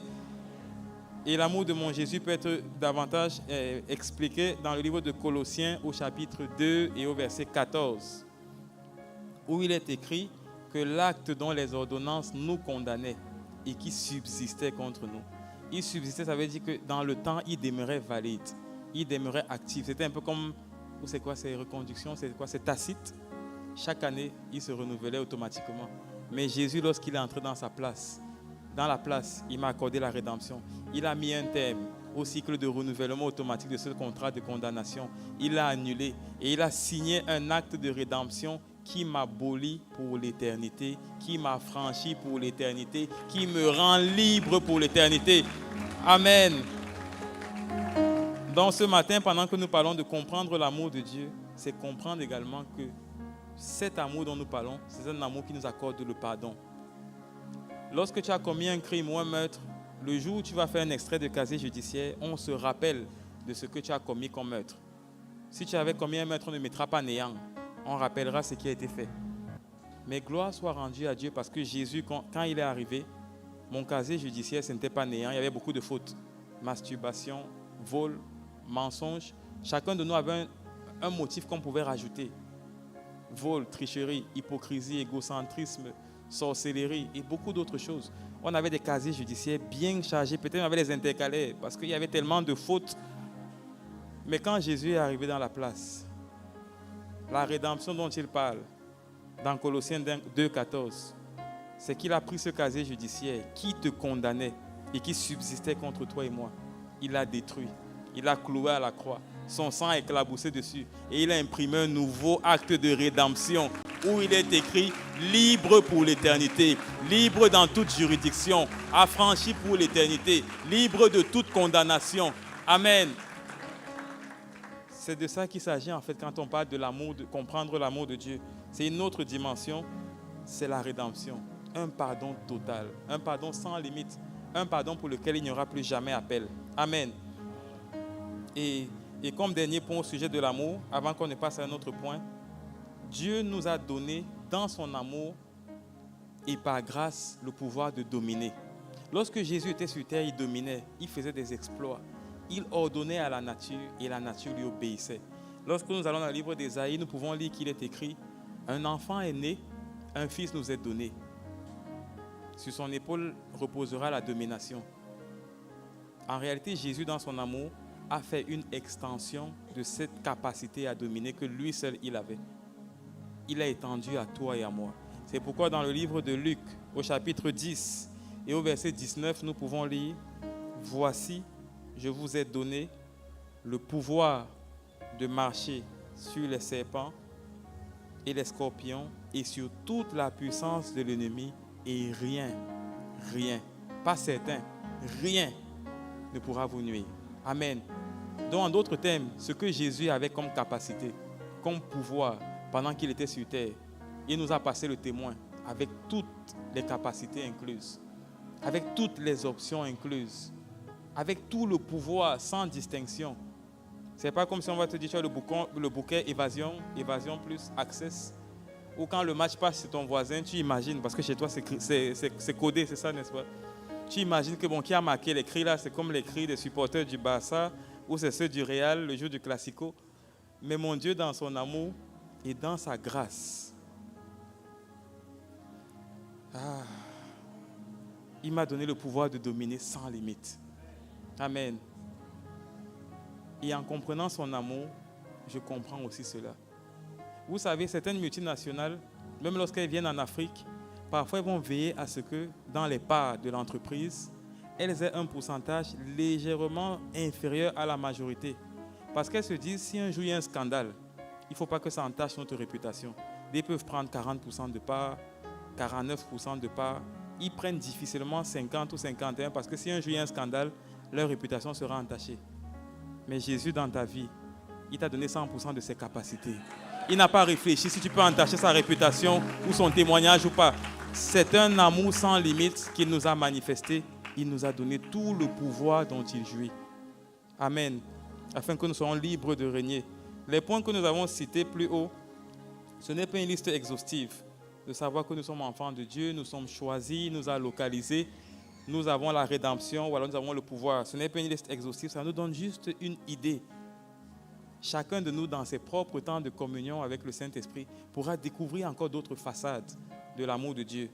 J'aime souvent dire que mon Dieu est comme l'arc-en-ciel.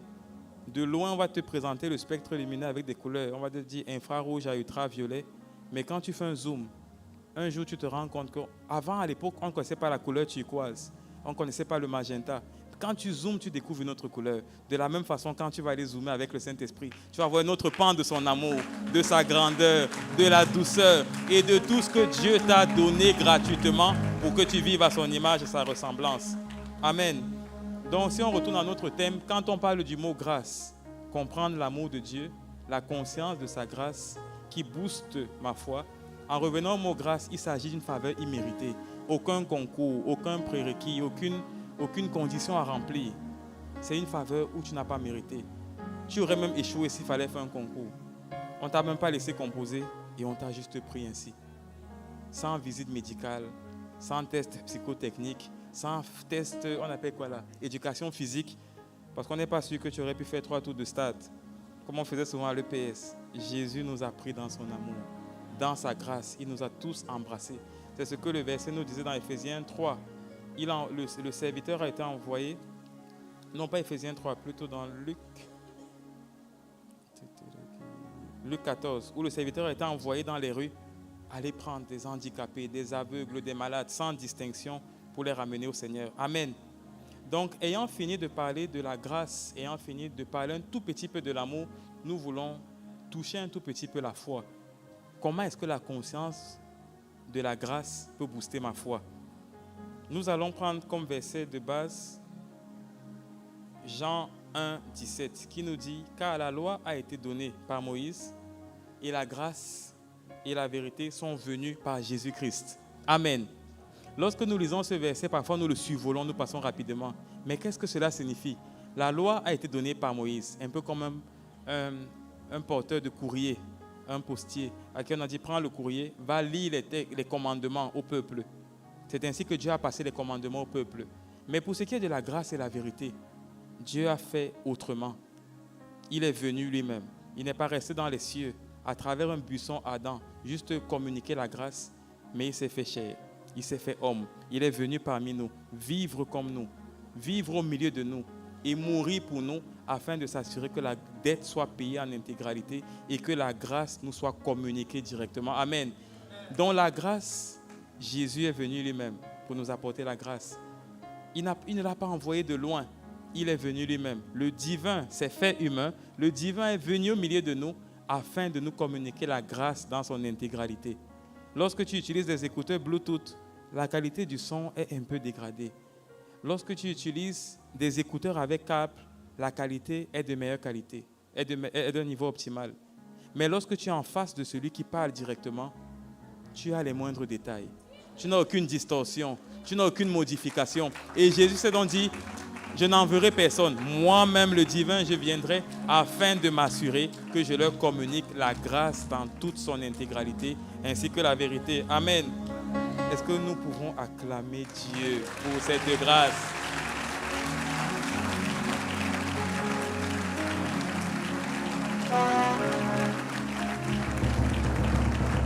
Amen. Parlant de foi, la Bible nous dit dans le livre de Hébreux au chapitre 11 et au verset 1 que la foi est une ferme assurance des choses qu'on espère et une démonstration de celles qu'on ne voit pas. Et pendant ces 48 heures de prière non-stop, nous avons été bénis parce que le premier jour, l'apôtre Yvan nous a conduits dans un temps où on reconnaissait et on appréciait la grâce de façon générale, la grâce en février et la grâce en mars. Ensuite, on a également touché un tout petit peu les forteresses à l'avant et au dernier jour, où nous nous sommes levés contre les baobabs, contre les hommes forts, contre les forteresses qui s'étaient hissées dans nos vies. Et donc, nous voulons rapidement survoler quelques points. Comme l'apôtre Yvan l'a déclaré, pendant ce mois de mars, les baobabs, les hommes forts, les hauteurs, les forteresses qui avant dominaient dans ta vie, en ce mois de mars, sont renversés. Amen. Cela peut paraître comme une fable ou bien comme une façon de parler, mais c'est réel. Ce n'est pas juste une façon de parler, mais de façon véritable. Lorsque le Fils nous a franchis, nous sommes réellement libres. Et comme nous l'avons lu un peu plus tôt, il nous a donné le pouvoir de marcher sur les serpents, sur les scorpions, sur toute la puissance de l'ennemi et rien ne pourra nous nuire. Amen. Pourquoi et comment est-ce que la conscience de la grâce peut booster ta foi? Lorsque quelqu'un est conscient de qui il est, de ce qu'il possède, de ce qu'il a comme droit, alors il y a des choses pour lesquelles il négocie et il y a des choses pour lesquelles il décrète. C'est un peu comme un enfant lorsqu'il va à l'école, lorsqu'il a l'assurance que ses parents ont payé les frais de scolarité. Lorsqu'on demande ceux qui n'ont pas payé, il ne va même pas se lever. Il ne va pas se gêner parce qu'il sait que ses parents ont payé. Et dans nos vies, c'est pareil. Parce que je sais que Jésus a payé le prix. Jésus a payé toutes les dettes. Il y a des choses qui n'ont plus le droit d'exister ou même de se manifester dans ma vie. Amen. Nous allons prendre quelques exemples sur la base de la parole pour insister encore, mettre l'emphase sur ces victoires. Dans le livre de Romains au chapitre 10 et au verset 17, il est écrit que la foi vient de ce qu'on entend et ce qu'on entend vient de la parole de Christ. Donc la foi dont nous parlons ne doit pas être basée sur nos compétences, sur nos relations, sur nos connaissances ou sur notre expérience. Non. Notre foi doit être basé sur qu'est-ce que Dieu a dit. Qu'est-ce que Dieu m'a dit? Par la bouche de son serviteur, Dieu a dit, les baobabs sont renversés, les forteresses sont ébranlées, les hommes forts sont détrônés. Voilà ce que Dieu a dit par la bouche de son serviteur.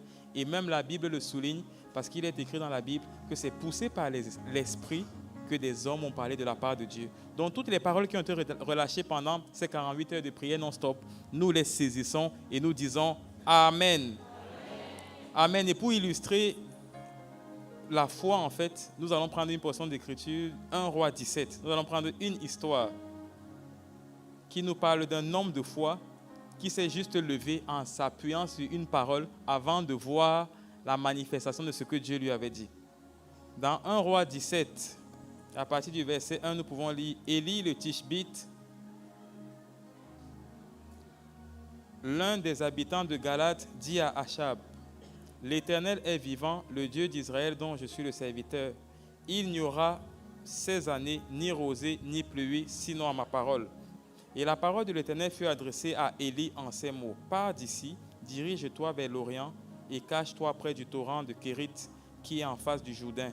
Tu boiras l'eau du torrent et j'ai ordonné au corbeau de te nourrir là. » Il partit et il fit selon la parole de l'Éternel et il alla s'établir près du torrent de Kérit qui est en face du Jourdain. Les corbeaux lui apportaient du pain et de la viande le matin et du pain et de la viande le soir et il buvait l'eau du torrent. Amen. Ces versets nous montrent que Dieu a dit à Élie, va à cet endroit. Et pendant qu'il allait à cet endroit, Dieu a veillé à le nourrir. Chaque jour, il recevait du pain et de la viande qui lui était apportée par les corbeaux. Mais par quel mystère des oiseaux peuvent-ils porter de la nourriture? Et d'où vient? Ils ont pris dans quelle cuisine même pour apporter? Point d'interrogation. Mais tout ce qu'on sait, c'est que le matin, Élie avait son pain viande et le soir, il avait son pain viande. Peut-être qu'il écrasait son piment même à son niveau. Il attendait que, bon, dès qu'ils apportent, il complète l'assaisonnement. Mais pendant un temps, ça a été ainsi. Mais la Bible nous dit au verset 7, mais au bout d'un temps, le torrent fut à sec car il n'était pas tombé de pluie dans le pays. Donc Dieu lui a dit va à un endroit, mais au bout d'un temps, la pluie a arrêté de tomber. La sécheresse s'est répandue et il n'avait plus d'eau. Et Dieu a encore parlé à Élie au verset 8. Alors la parole de l'Éternel lui fut adressée en ces mots. Verset 9. Lève-toi, va à Sarepta qui appartient à Sidon et demeure là. Voici, j'y ai ordonné à une femme veuve de te nourrir. Il se leva et y alla à Sarepta. Comme il arrivait à l'entrée de la ville, voici, il y avait là une femme veuve qui ramassait du bois. Amen. Dans la suite de l'histoire, c'est qu'il a abordé la dame, elle lui a donné à boire et ensuite elle lui a donné à manger. Mais c'était le dernier repas qui lui restait pour elle et son enfant. Mais ce que nous retenons, c'est que Élie s'est d'abord levé pour aller vivre à partir du torrent et du pain, viande que les corbeaux lui apportaient, sans poser de questions à Dieu. La sécheresse arrive. Élie se lève encore en obéissance à la parole de Dieu et il va vers la nouvelle destination où on l'envoie. Va vers une femme veuve. Comment, en arrivant dans une ville inconnue, tu reconnaîtras une veuve parmi tant d'autres? Je ne sais pas si elle portait aussi le bleu nuit là-bas comme ici chez nous, ou le blanc, ça je ne sais pas. Mais tout compte fait, il s'est dirigé vers la ville et il devait rencontrer une veuve qu'il ne connaissait pas au départ. Et c'est ce qu'il a fait. Et ce qui nous marque dans cette histoire, c'est qu'il a écouté la voix de Dieu. Il a obéi à l'instruction de Dieu sans savoir où il allait. Et pendant qu'il est allé à cet endroit, il a été une bénédiction pour la femme, pour la veuve, parce qu'à cette femme, il restait un repas. Et de la même façon, cette veuve à qui il ne restait qu'un repas, et dans le cœur duquel le Seigneur avait dit, donne. Lorsqu'elle a donné, elle a reçu en échange la providence, la provision pour prendre soin de son enfant. Et de l'autre côté, l'homme de Dieu, par obéissance, a également été béni. Donc nous voyons comment est-ce que écouter la voix pour deux personnes qui ne se connaissaient pas, il y a eu une rencontre miraculeuse et chacun pour sa part a reçu une grâce, a reçu dans sa vie une portion que Dieu lui avait réservée, mais la condition de la manifestation, c'était obéir à la voix. Amen. Donc ce que nous avons entendu ici vendredi, nous sommes encouragés à dire, oui Seigneur, je dis Amen. Je dis Amen. Même si la température n'est pas encore à la normale, je dis Amen. Parce que je crois que tu es là, je crois que tu es au contrôle. Amen. Et nous avons une autre histoire, toujours parlant de la foi. Comme illustration, nous avons dans le livre de 2 Rois, au chapitre 7, à partir du verset 1. une histoire qui concerne maintenant Élisée. Au verset 1, il est écrit, Élisée dit, écoutez la parole de l'Éternel. Voici ce que dit l'Éternel. Demain à la même heure, on pourra avoir 7 litres de fleurs de farine pour une pièce d'argent et 14 litres d'orge pour une pièce d'argent à la porte de Samarie. L'officier chargé de soutenir le roi répondit à l'homme de Dieu. Même si l'Éternel faisait des fenêtres au ciel, une telle chose ne pourrait pas se produire. Élisée dit, tu le verras de tes yeux, mais tu n'en mangeras pas. Amen. Lorsque l'apôtre Paul, vendredi ou jeudi, lorsqu'il déclarait sur les forteresses, c'est sûr que toi-même tu faisais le tri. Que non, la forteresse, ils les sont. Parce que le Goliath, si ce n'est pas une déclaration qu'on fait sur YouTube à Boissy qui va régler ce problème. Il y a un niveau où ça se doit là. Donc voilà ce que dans mon raisonnement je me dis. Un peu comme l'officier qui était chargé de soutenir le roi. Je dis que vraiment, même si Dieu perce le ciel, même si Dieu amène l'apôtre Ivan ici aujourd'hui, j'ai des doutes que juste le temps de 48 heures comme ça, ça va se débloquer. Mais ce soir, nous sommes encouragés à faire un geste de foi, à dire Amen, à attester, à reconnaître que Dieu, dans son amour, nous a donné ce pouvoir de marcher sur toute la puissance de l'ennemi. Ce n'est pas une fable, ce n'est pas une façon de parler, c'est une réalité, c'est la vérité. Amen. Le verset 19, après que l'officier ait parlé, nous faisons un saut d'étape. Au verset 19, il est écrit, l'officier avait répondu à l'homme de Dieu, même si l'Éternel faisait des fenêtres au ciel, une telle chose ne pourrait pas se produire. Et Élisée avait dit, tu le verras de tes yeux, mais tu n'en mangeras pas. C'est en effet ce qui arriva à cet homme. Il fut écrasé à la porte par le peuple et il mourut. Quand vous rentrerez, vous pourrez lire à la maison. Les versets que j'ai sautés nous relatent les faits en détail. En fait, la Samarie avait été assiégée par les Syriens. Il y avait de la famine qui se répandait dans le pays. Il y avait aussi bien une crise économique que crise alimentaire. C'était vraiment difficile. Et le Seigneur a mis à cœur à Élisée de déclarer que le lendemain, donc en 24 heures, après pendant une longue période de galère extrême, où même le tapioca sans sucre, on ne voyait pas. On te dit que demain, vous aurez un grand buffet, un grand barbecue. Là, tu vas dire, Dieu, même si le ciel se pèse, là, vraiment, ça va se passer comment? Mais c'est ce que Élisée a déclaré. Et l'officier qui tenait le roi, ce qui s'appuyait le roi, avait dit c'est impossible. Mais quand vous allez parcourir l'histoire, vous verrez que Dieu a opéré un miracle. En fait, Dieu a fait entendre aux Syriens un bruit de chars et de chevaux. Et les Syriens se sont dit, non, les Samariens et les Samaritains, les habitants de la Samarie sont allés recruter, prendre contact avec d'autres rois, d'autres soldats, une armée étrangère pour venir nous tuer. Fuyons avant qu'ils n'arrivent. Donc le Seigneur a produit un son. Il n'y avait aucun cheval. Il n'y avait personne. Juste un son que le Seigneur a produit et que seules leurs oreilles entendaient. Et ils se sont enfuis et ils ont abandonné la ville où ils étaient. Et le lendemain, comme Dieu avait promis par la bouche de son serviteur, la nourriture était presque gratuite. Après une longue période de galère, de misère, de crise économique, peut-être d'inflation ou je ne sais pas de quel mot, le Seigneur a dit, demain ce sera ainsi. Et vendredi, au travers de la bouche de l'apôtre Ivan, le Seigneur a dit, les baobabs sont renversés, les baobabs sont déracinés, les baobabs, les forteresses sont ébranlées. Amen. Donc pendant que nous écoutons cette parole, soyons encouragés à dire Amen et à juste marcher dans le couloir. Pourquoi est-ce que quand tu prends l'avion ou le bus, tu ne te demandes pas comment le pilote fait? Ou le chauffeur, comment il fait? Parfois tu dors et on te réveille même à la gare routière. Mais pourquoi quand Dieu te dit allons, tu veux réfléchir? Tu veux calculer, tu veux devenir le copilote. Pour dire non, ici il y a un virage, il y a un dos dans devant, il faut ralentir. Pourquoi est-ce qu'avec Dieu, on veut faire tant de calculs? Mais alors que dans la vie courante, je travaille pour mon employeur, je ne sais même pas s'il va me payer à la fin du mois, mais j'ai l'assurance qu'il va me payer. Et je travaille avant qu'il ne me paye. Mais pendant que Dieu me dit, va, je veux calculer. Mais en conclusion, pendant que nous clôturons ce message, nous voulons noter des bonnes pratiques que nous devons mettre en œuvre, que nous devons mettre en place, des choses que toi et moi nous devons faire.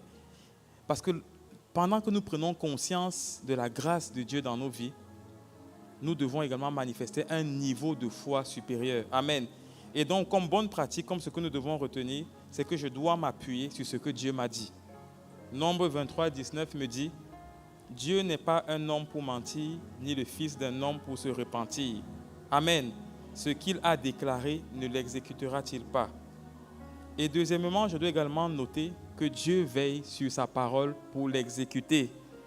Jérémie 1,12 me dit, « Et l'Éternel me dit, tu as bien vu, car je veille sur ma parole pour l'exécuter. » Amen. Et comme troisième chose que nous devons également noter, donc revenons premièrement, Dieu n'est pas un homme pour mentir, je dois m'appuyer sur sa parole, sur ce qu'il m'a dit. Toujours dans le même point, Dieu veille sur sa parole pour l'exécuter, Jérémie 1,12. Troisièmement, je dois me souvenir de la grâce et la fidélité de Dieu, la fidélité que Dieu a manifestée à mon endroit dans le passé et dans sa parole. Amen. Pendant que tu prends les histoires d'Élisée, tu prends les histoires de la veuve de Sarepta, relis ces histoires et dis-toi, Seigneur, mon cas n'est pas différent. Si tu l'as fait pour eux, tu peux le faire pour moi. Parce que tu es le même hier, aujourd'hui, éternellement. Je crois que dans ma vie, tu peux encore faire un miracle. Tu peux apporter une solution en 24 heures, là où il aurait fallu une année. Je crois que toi, tu peux le faire. Amen. Et en plus, la Bible nous dit dans le psaume 37 au verset 25, « J'ai été jeune, maintenant je suis vieux. Jamais je n'ai vu le juste abandonné, ni sa postérité ou sa progéniture mendiant son pain. » Amen. Chacun de nous ici présents a une histoire. Mais moi, je me souviens d'une histoire où avant, j'étais habitué à avoir 3 repas par jour. Mais quand j'ai donné ma vie à Jésus, étant parti et ayant quitté l'islam, j'ai été soumis à un traitement radical, très drastique, où on a chuté à 1 repas par jour. Waouh! En plus de ça, avant, on allait à l'école en voiture, mais brusquement, il a fallu marcher à pied parce qu'on était privé de certains avantages. Gloire à Dieu, parce qu'à l'époque, j'avais vu un verset qui disait que nous connaîtrons des tribulations et des persécutions. Et je bénis encore plus Jésus aujourd'hui pour son amour, parce qu'après quelques années de fidélité et de persévérance, je peux attester que jamais il n'abandonne le juste. Encore moins sa progéniture ne sera jamais exposée à la fin. Amen. Donc, ce que je dois également faire, c'est je dois garder confiance et révérence au Seigneur, même si la manifestation des promesses ou de la promesse tarde. Amen. Nous pouvons lire Daniel 3, 17. C'est l'histoire de nos bien-aimés, Shadrach, Meshach et Abed-Nego. Voici notre Dieu. C'est eux qui ont parlé au roi pour dire au roi, nous, on ne va pas se prosterner devant ton Dieu. On ne va pas pratiquer ce que dans ton peuple on pratique. Nous, on a notre Dieu. Nous, on a nos valeurs. On va veiller sur ces valeurs. Et dans la Bible, il est écrit, notre Dieu, celui que nous servons, peut nous délivrer de la fournaise ardente et il nous délivrera de ton pouvoir, roi. Et même s'il ne le faisait pas, sache, roi, que nous ne servirons pas tes dieux et nous n'adorerons pas la statue en or que tu as dressée. Amen. Amen. En d'autres termes, Seigneur, même si je ne vois pas encore le baobab là couché, je ne vais pas capituler, je ne vais pas laisser tomber, je ne vais pas abandonner, je ne vais pas me compromettre parce que je sais que assurément, d'ici la fin du mois de mars, je le verrai au sol. Et je le verrai embrasé, je le verrai consumé, je le verrai détruit. Au nom de Jésus, Amen. Donc voilà en bref, si on peut revenir en gros sur le message, d'une part, avant de parler du mot foi, c'est facile de dire que la foi c'est une ferme assurance des choses que j'espère. Mais avant d'espérer, il faut me savoir en qui est-ce que j'espère, de qui est-ce que je m'attends. Et pour mieux savoir qui est ce Dieu-là, nous, ce matin, cet après-midi, on a voulu explorer son amour, contempler son amour, apprécier son amour, nous donne une idée de qui il est. Et en comprenant son amour, ce jour, nous réalisons que nous avons un prix si grand à ses yeux. Nous avons une valeur si grande à ses yeux. Toi et moi, lorsque nous allons aux toilettes, nous n'intercédons pas devant les toilettes pour que le Saint-Esprit nous dise si j'irai dans le box homme ou femme. Pour la simple raison que nous sommes conscients de notre identité, nous sommes conscients de ce que nous avons. Il en est de même pour les vérités fondamentales que la Bible me communique. Il y a des choses pour lesquelles, si je suis conscient de la grâce de Dieu, ce ne sera plus une liste de sujets d'intercession. Passer des nuits blanches à intercéder, nuit au voisinage, pour des choses qui sont mes droits, que je dois juste veiller à ce que cela s'applique. C'est un peu comme si je m'arrêtais devant mon plat, je laisse mon couvert et je me mets à prier pour que le Saint-Esprit fasse décoller mon couvert et qu'il mette dans ma bouche. Et pourtant, il y a des choses évidentes comme celle-là où je peux épargner même Dieu d'entendre ma voix. Parce que j'ai déjà la clé pour la situation en face de laquelle je me trouve. Amen. Donc notre désir ce matin, poussé par l'Esprit de Dieu, c'était vraiment qu'on prenne conscience de la grâce. Pourquoi est-ce que nous insistons sur le mot grâce? Parce que 2 Corinthiens 2, 12, 9 nous dit « Tout, ma grâce te suffit ». C'est Dieu qui communique avec l'apôtre Paul. L'apôtre Paul est dans un moment de difficulté et le Seigneur lui dit « Ma grâce te suffit ». Et à la suite, le Seigneur lui dit « Ma puissance s'accomplit dans la faiblesse ». Parfois, nous avons l'impression que c'est mon volume d'intercession, c'est mon temps d'intercession qui résout mes problèmes. Nous n'avons rien contre, mais il est important pour nous de comprendre, de prendre conscience de la grâce de Dieu dans nos vies, de l'amour de Dieu dans nos vies. Et cela viendra booster ma foi, parce que j'aurai pris conscience de qui est ce Dieu qui est mon Père, mon Créateur, mon Rédempteur, mon Propriétaire, mon Sauveur, celui qui veille sur moi chaque jour. Il est avec moi tous les jours jusqu'à la fin du monde. Jamais il ne me laisse, jamais il ne m'abandonne. Et ce matin, cet après-midi, pendant que nous atterrissons avec le concours de la régie, on va juste faire un arrêt sur image. On a parlé du mot baobab pendant la semaine et nous voulons voir un peu une image de baobab pour en fait apprécier dans le monde naturel ce qui se produit dans le monde spirituel. Le baobab en général, c'est un arbre comme sur la photo qui pousse à divers endroits. Mais là, c'est une image en Afrique. Le baobab, c'est un arbre qui, pendant les pluies, a tout son feuillage, mais lorsque la saison sèche arrive, même dans les zones désertiques, il ne meurt pas. Son feuillage tombe, mais il reste debout. Et c'est un arbre particulier parce que, en termes de hauteur, il a parfois 25 mètres ou plus, et en termes de diamètre, c'est un costaud arbre qui a un diamètre de 5 à 7 mètres en général. Donc, c'est véritablement du lourd. Et lorsque l'apôtre Ivan nous dit que les baobabs de nos vies sont renversés, nous devons le percevoir véritablement et nous connecter à cela. Pour dire, Seigneur, cet esprit, ce démon, cette réclamation qui semblait pour moi être comme un tatouage qu'on ne peut pas effacer ou ôter de ma vie, je m'accroche à ta parole. Je saisis ta parole et je proclame que cette parole dans ma vie est oui et amen. Amen. Donc pendant que tu regardes à tout ce qui est esprit familial, à tout ce qui est esprit de célibat, de chômage, tout ce qui pouvait être attaché à ta famille, ce matin, alors que nous clôturons ce message, nous voulons juste nous attacher à la parole que le Seigneur a relâchée et dire oui Seigneur, je me connecte à cette parole. Et j'ai l'assurance que ce n'est qu'une question de temps. Comme l'apôtre Ivan a dit, le 2, le 3, le 4, jusqu'au 31, ce n'est qu'une question de temps. D'ici le 31, je vais célébrer la destruction. Je vais célébrer l'ébranlement. Je vais célébrer l'effondrement. Je vais célébrer la chute de ces baobabs qui prévalaient dans ma vie. Amen. Alors que nous clôturons ce message, est-ce que nous pouvons nous tenir debout pour ceux qui le peuvent? Pendant que nous voulons élever la voix pour apprécier le nom du Seigneur. Voyez de quel amour le Père nous a aimés. Quel amour il nous a témoigné.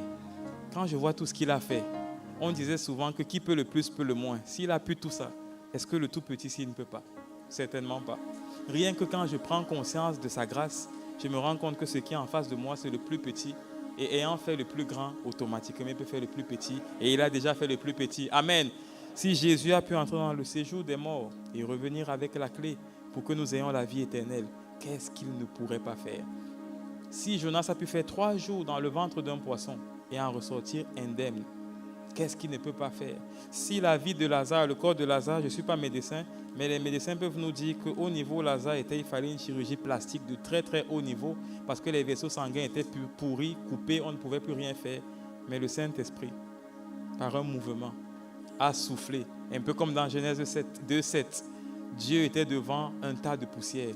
Il a soufflé et l'homme était devenu une âme vivante. Il nous a fait revivre la jeunesse dans la vie de Lazare, juste le souffle du Saint-Esprit. Ce qui était pourri, informe, mort, un souffle, il est revenu à la vie.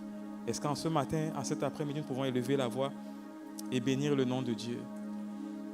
Bénir le nom de Dieu. Et nous voulons davantage élever le nom de Jésus parce que nous reconnaissons qu'il est au-dessus de tout.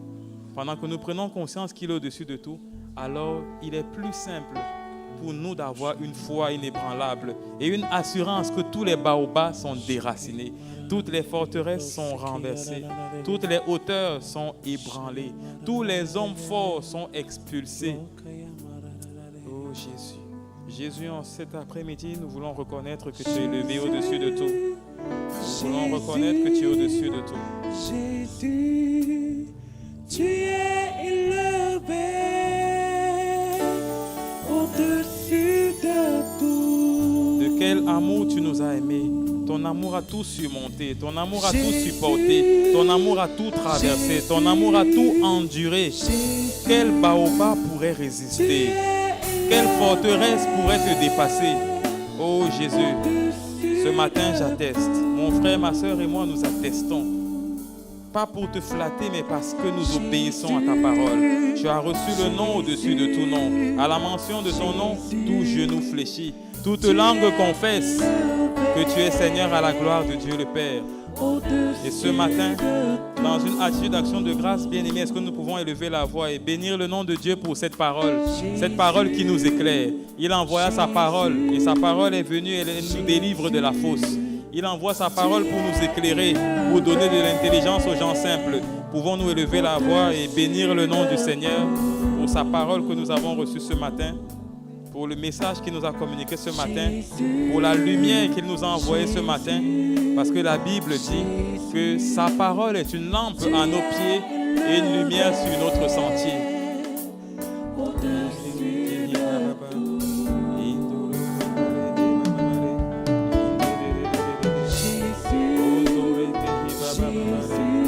Oui, bien-aimé, continuons à élever la voix.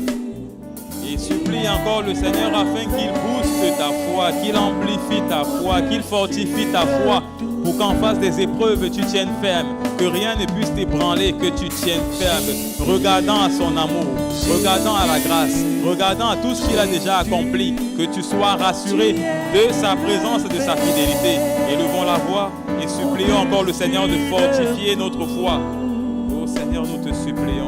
Nous te supplions, Père, fortifie, amplifie, augmente notre foi, communique-nous davantage par ton esprit cette ferme assurance de ce que nous espérons, même si nous ne le voyons pas encore. Parce que toi, tu es fidèle, toi, tu veilles sur ta parole pour l'exécuter.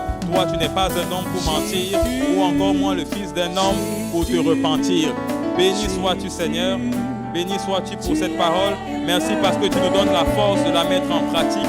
Maintenant que tu nous l'as communiqué, reçois toute la gloire. C'est avec action de grâce et au nom de Jésus le Christ que nous t'avons ainsi prié. Amen.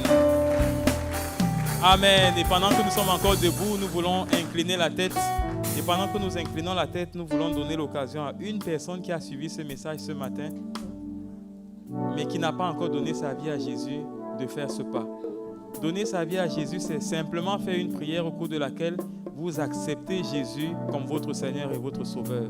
En ce matin, nous avons parlé de l'amour de Dieu. Certainement, vous l'avez compris pendant qu'on expliquait, mais pour pouvoir bénéficier de l'identité d'enfant de Dieu, il faut accepter Jésus comme Seigneur et Sauveur. Il n'est pas question d'aller à l'église pendant 10 ans. Il n'est pas question d'avoir des parents pasteurs ou qui sont fidèles à l'église. Il s'agit d'une décision personnelle et d'un pas personnel. C'est pourquoi ce matin, nous vous invitons, si vous êtes dans cette condition, si vous voulez que nous vous accompagnions à prier en 15 secondes, afin que vous deveniez enfant de Dieu, levez juste votre main là où vous êtes. Pendant ce moment, les autres, est-ce que nous pouvons incliner la tête afin que nos regards ne refroidissent pas nos bien-aimés qui veulent lever la main. Ce matin, il n'est pas question d'un mouvement collectif. La Bible nous dit qu'après la mort vient le jugement. Et chacun répondra pour ses œuvres. Est-ce que ce matin, vous voulez donner votre vie à Jésus ou est-ce que vous voulez renouer avec Jésus après un temps où vous avez lâché son bras pour aller regarder ailleurs, où vous aviez pensé que l'herbe était plus proche, verte ailleurs. Ce matin, alors que vous revenez à Jésus, vous avez envie de revenir à Jésus, levez juste votre main là où vous êtes. Nous avons des bien-aimés qui vont vous remettre des coupons juste à la fin. Donc levez votre main là où vous êtes, sentez-vous libre. Personne ne vous jugera ou ne questionnera votre acte. Comme nous le disons souvent, il ne suffit pas d'habiter à côté d'une université pour être étudiant. Encore faudrait-il s'inscrire dans cette université. Il ne suffit pas de venir à l'église pour être enfant de Dieu. Encore faudrait-il un jour dire « Jésus, je t'accepte ». Alors que vous avez levé la main, je vais vous prêter mes mots que vous allez répéter. Est-ce que nos hôtesses se sont rapprochées de tous ceux qui ont levé les mains? Ok, je vais vous prêter mes mots que vous allez répéter et toute l'assemblée va nous accompagner. Seigneur Jésus, ce matin, j'ai entendu ta parole. J'ai entendu parler de ton amour. Et je te demande pardon parce que j'ai longtemps vécu loin de toi. Mais ce matin, je t'accepte comme mon Seigneur et comme mon Sauveur. Prends ma vie, sois le seul maître. C'est au nom de Jésus que nous avons ainsi prié. Amen. Père, béni soit ton nom pour nos bien-aimés de ce matin. Nous t'acclamons, Seigneur, pour leur vie. Nous t'acclamons pour la grâce que tu répands dans leur vie et pour le salut qui les localise en ce jour. Amen. Donc vous recevrez des coupons que vous allez remplir et à la fin, ne partez pas vite. Nos bien-aimés, les hôtesses, vont se rapprocher de vous. Ils vont échanger brièvement pour quelques minutes et vous expliquer en fait ce qui s'est passé. Et nous vous accompagnerons selon votre disponibilité afin que vous deveniez des véritables conquérants qui, une fois venus dans la bergerie, une fois attachés au Seigneur, connaissant, comprenant son amour, que vous viviez juste de gloire en gloire et de victoire en victoire. Amen. Amen. Ce matin, nous avons clôturé, nous avons fini avec notre message de ce matin. Nous voulons passer à une autre articulation que nous affectionnons à ICC. C'est celle où nous apportons nos dîmes, offrandes et libéralités. Nous sommes le premier dimanche du mois et nous voulons apporter nos dîmes, offrandes et libéralités. Nous pouvons nous tenir debout pour ceux qui le peuvent. Avec le concours de la régie, nous allons prendre dans le livre de Malachie au chapitre 3, le verset 10. La Bible nous dit « Apportez à la maison du trésor toutes les dîmes afin qu'il y ait de la nourriture dans ma maison. Mettez-moi de la sorte à l'épreuve, et l'Éternel dit l'Éternel des armées, et vous verrez si je n'ouvre pas pour vous les écluses des cieux, si je ne répands pas sur vous la bénédiction en abondance. » Amen. Dans ce verset, la Bible nous invite à apporter dans la maison de Dieu les dîmes qui sont en fait les premiers 10% de nos revenus. Le premier dimanche du mois, nous apportons à Dieu nos premiers 10% pour lui consacrer en fait les prémices, les premiers 10%, parce que pendant que nous lui consacrons ce qui est premier, alors le reste est consacré. Amen. Et parlant de 10%, c'est les premiers 10%, nous voulons lui donner ce qui est premier dans nos revenus. Et comme la Bible nous le dit, c'est en fait une occasion pour le Seigneur, comme il le dit, mettez-moi de la sorte à l'épreuve. C'est une occasion que nous donnons ainsi au Seigneur pour menacer dans notre vie le dévoreur et pour celui-là qui venait détruire les fruits de notre terre, détruire les fruits de nos activités, détruire, freiner, perturber ou bien troubler nos business. Pendant que j'apporte mes dîmes, offrandes et libéralités, pendant que j'honore ces semences, je donne à Dieu une passerelle pour rentrer dans ma vie et menacer ce dévoreur. Amen. Donc ce matin, pendant que nous apportons, nous le faisons véritablement avec joie et nous voulons prier pour donner une direction à cette substance que nous avons apportée. Dans le monde, nous payons des taxes et nous le faisons fidèlement. Et pendant que nous venons à l'église, nous voulons veiller à respecter cette instruction divine parce que même le monde s'est inspiré de telles instructions pour instaurer tout ce que nous avons comme taxes fiscales, taxes foncières, TVA ou bien taxes sur le revenu et tout ce qui existe, ou même IRPP. Pendant que nous le payons dans le monde, nous le faisons fidèlement et parfois c'est retenu à la source. Pendant que nous venons à l'église, nous voulons également le faire fidèlement et avec joie. Amen. Donc nous levons la main pour ceux qui le peuvent pendant que nous donnons une direction à nos offrandes. Père, béni sois-tu, comme ta parole déclare, c'est toi qui donnes la sémence au semeur, c'est toi qui donnes du pain à celui qui a faim. Merci pour ce que tu nous as donné et que nous apportons dans ta maison. Qu'est-ce que nous avons que nous n'ayons reçu de toi? Père, nous te recommandons cette substance, toi-même béni. Assure toi-même la gestion de cette substance et que toute la gloire te revienne. Merci parce que par cette occasion, tu as ainsi l'opportunité de menacer le dévoreur dans nos vies et de faire fructifier nos affaires, nos activités, nos biens et même préserver notre santé. Reçois toute la gloire, c'est avec action de grâce et acclamation que nous t'avons ainsi prié. Au nom de Jésus le Christ. Amen.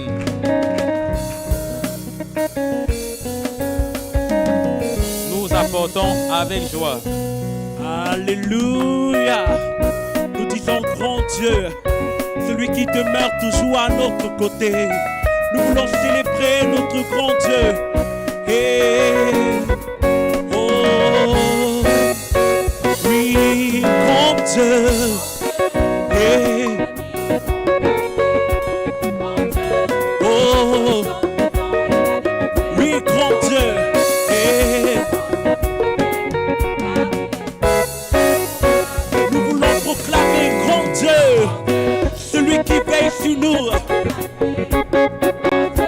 Oh, hey.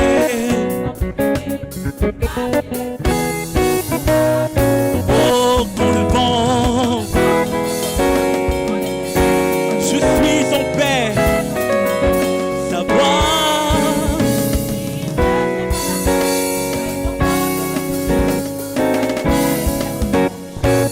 Et j'ai un compte toujours à mes côtés. J'ai un compte à mes côtés, chantant.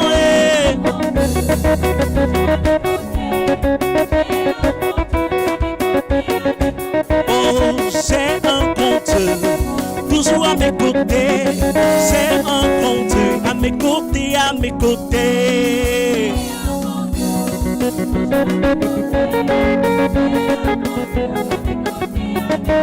Oh, j'ai un compte qui tient à ses promesses. J'ai un compte à mes côtés, chantant.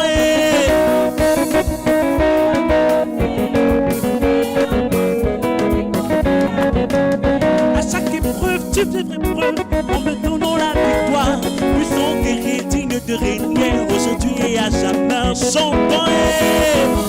Oh,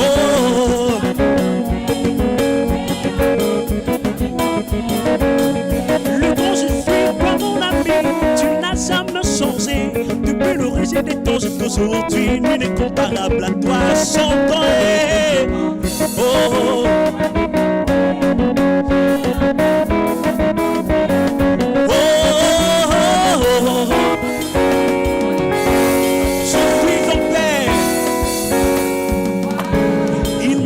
par sa puissance de main. Hey! Oh, oh. J'ai un grand Dieu à mes côtés. Hey! J'ai un grand Dieu, il est là. Oh, j'ai un grand Dieu à mes côtés. Nous avons un grand Dieu à nos côtés. Oh, j'ai un grand Dieu à mes côtés. J'ai un grand Dieu, il est là. Ce soir, est-ce que ce n'est pas de ton splendeur, tu vois de moi?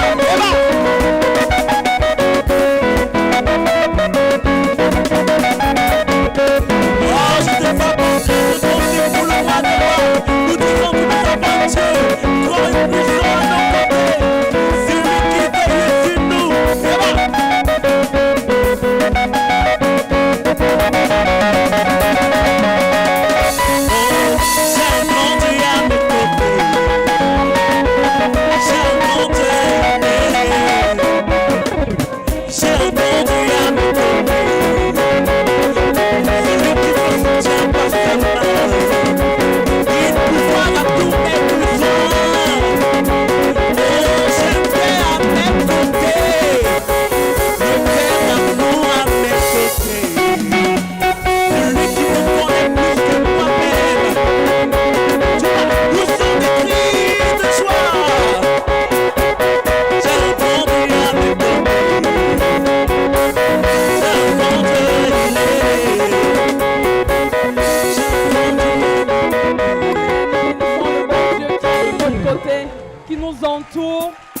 dans l'amour et en largeur, en hauteur, en profondeur et en longueur. Amen.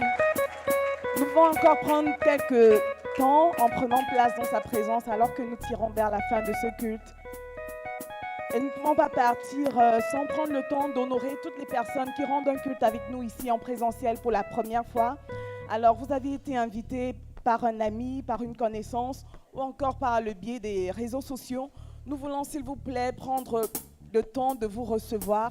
Et pour cela, nous vous demandons d'agiter votre main afin que nous puissions vous localiser en vous remettant un fanion que vous allez agiter alors que nous vous réservons à la surprise que nous avons prévue pour vous. Amen. Il y a encore quelques personnes au fond là. Il y en a même ici devant aussi. Alors, est-ce que vous pouvez faire un effort supplémentaire en vous tenant sur vos pieds, s'il vous plaît? Tout le monde a reçu un fanion. Vous pouvez les agiter déjà alors que nous dévoilons la surprise que nous avons prévue pour vous. Toute l'assemblée peut se tenir debout. Alors que nous vous bénissons dans le nom de Jésus.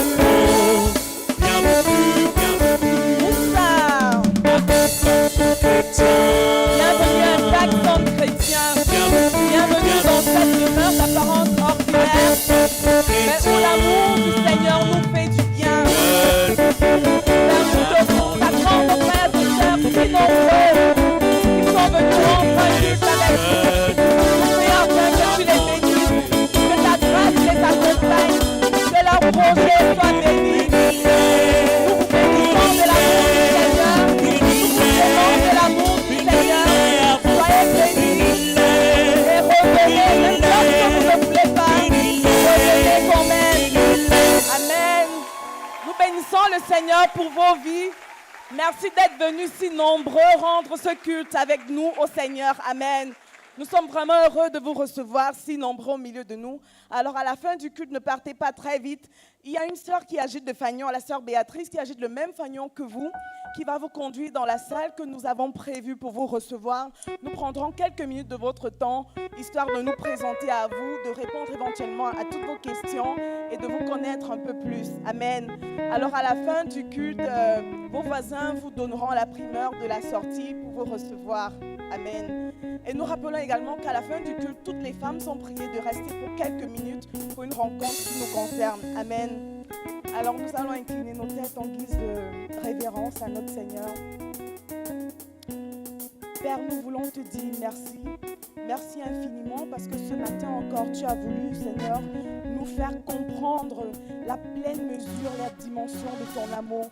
Merci parce que de manière pratique, avec des exemples concrets, Seigneur, tu nous as permis de comprendre à quel point tu nous aimes, à quel point ton amour est allé nous chercher, à quel point ton amour nous poursuit, à quel point, Seigneur, ton amour ne cesse de nous poursuivre, même lorsque nous te fuyons, même lorsque nous faisons des sorties de route. Toi, tu ne te fatigues pas, toi, tu ne nous lâches pas, toi, tu ne nous abandonnes pas, tu vas jusque dans le trou, dans la boue du péché pour nous sortir et pour nous amener à toi.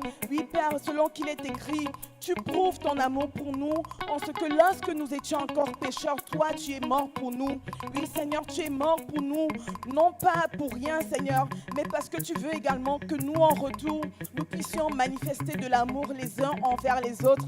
Parce que ta parole déclare que c'est à ceci que l'on connaîtra que nous sommes tes disciples lorsque nous manifesterons cet amour en largeur, cet amour en hauteur, cet amour en longueur, cet amour en profondeur, les uns envers les autres. Oui, Seigneur, alors que nous sortons de ce lieu, nous prions afin que tu continues de répandre ton amour dans nos cœurs par le Saint-Esprit, parce que seul le Saint-Esprit peut nous aider à aimer comme toi tu aimes, à pardonner comme toi tu aimes, à aller au-delà des imperfections des uns et des autres. Oui, Seigneur, continue de répandre ton amour dans nos cœurs. Alors que nous sortons de ce lieu, nous savons que ton amour nous accompagne, ton amour nous ramènera ici dans ta présence autant de fois que cela sera nécessaire. Oui, Père, nous voulons également te dire qu'en retour, nous t'aimons, Seigneur, de tout notre cœur, et aide-nous à t'aimer, Seigneur, comme toi tu veux. Oui, Père, c'est avec action de grâce, c'est avec célébration, c'est avec reconnaissance que nous disons que la grâce du Seigneur Jésus-Christ, que l'amour de Dieu notre Père et que la communion parfaite et excellente du Saint-Esprit soit notre partage dès maintenant et à jamais. Oui, reçois notre gratitude, reçois notre amour. C'est avec action de grâce que nous avons ainsi prié et nous disons tous Amen, Amen, Amen. Nous avons terminé notre culte. Nous pouvons encore prendre place dans sa présence alors que nous respectons les consignes des hôtesses de l'accueil en donnant la priorité de sortie à toutes les personnes qui nous ont rendu visite ce matin. Excellente semaine à toutes et rendez-vous dans quelques minutes avec les femmes. Bon dimanche.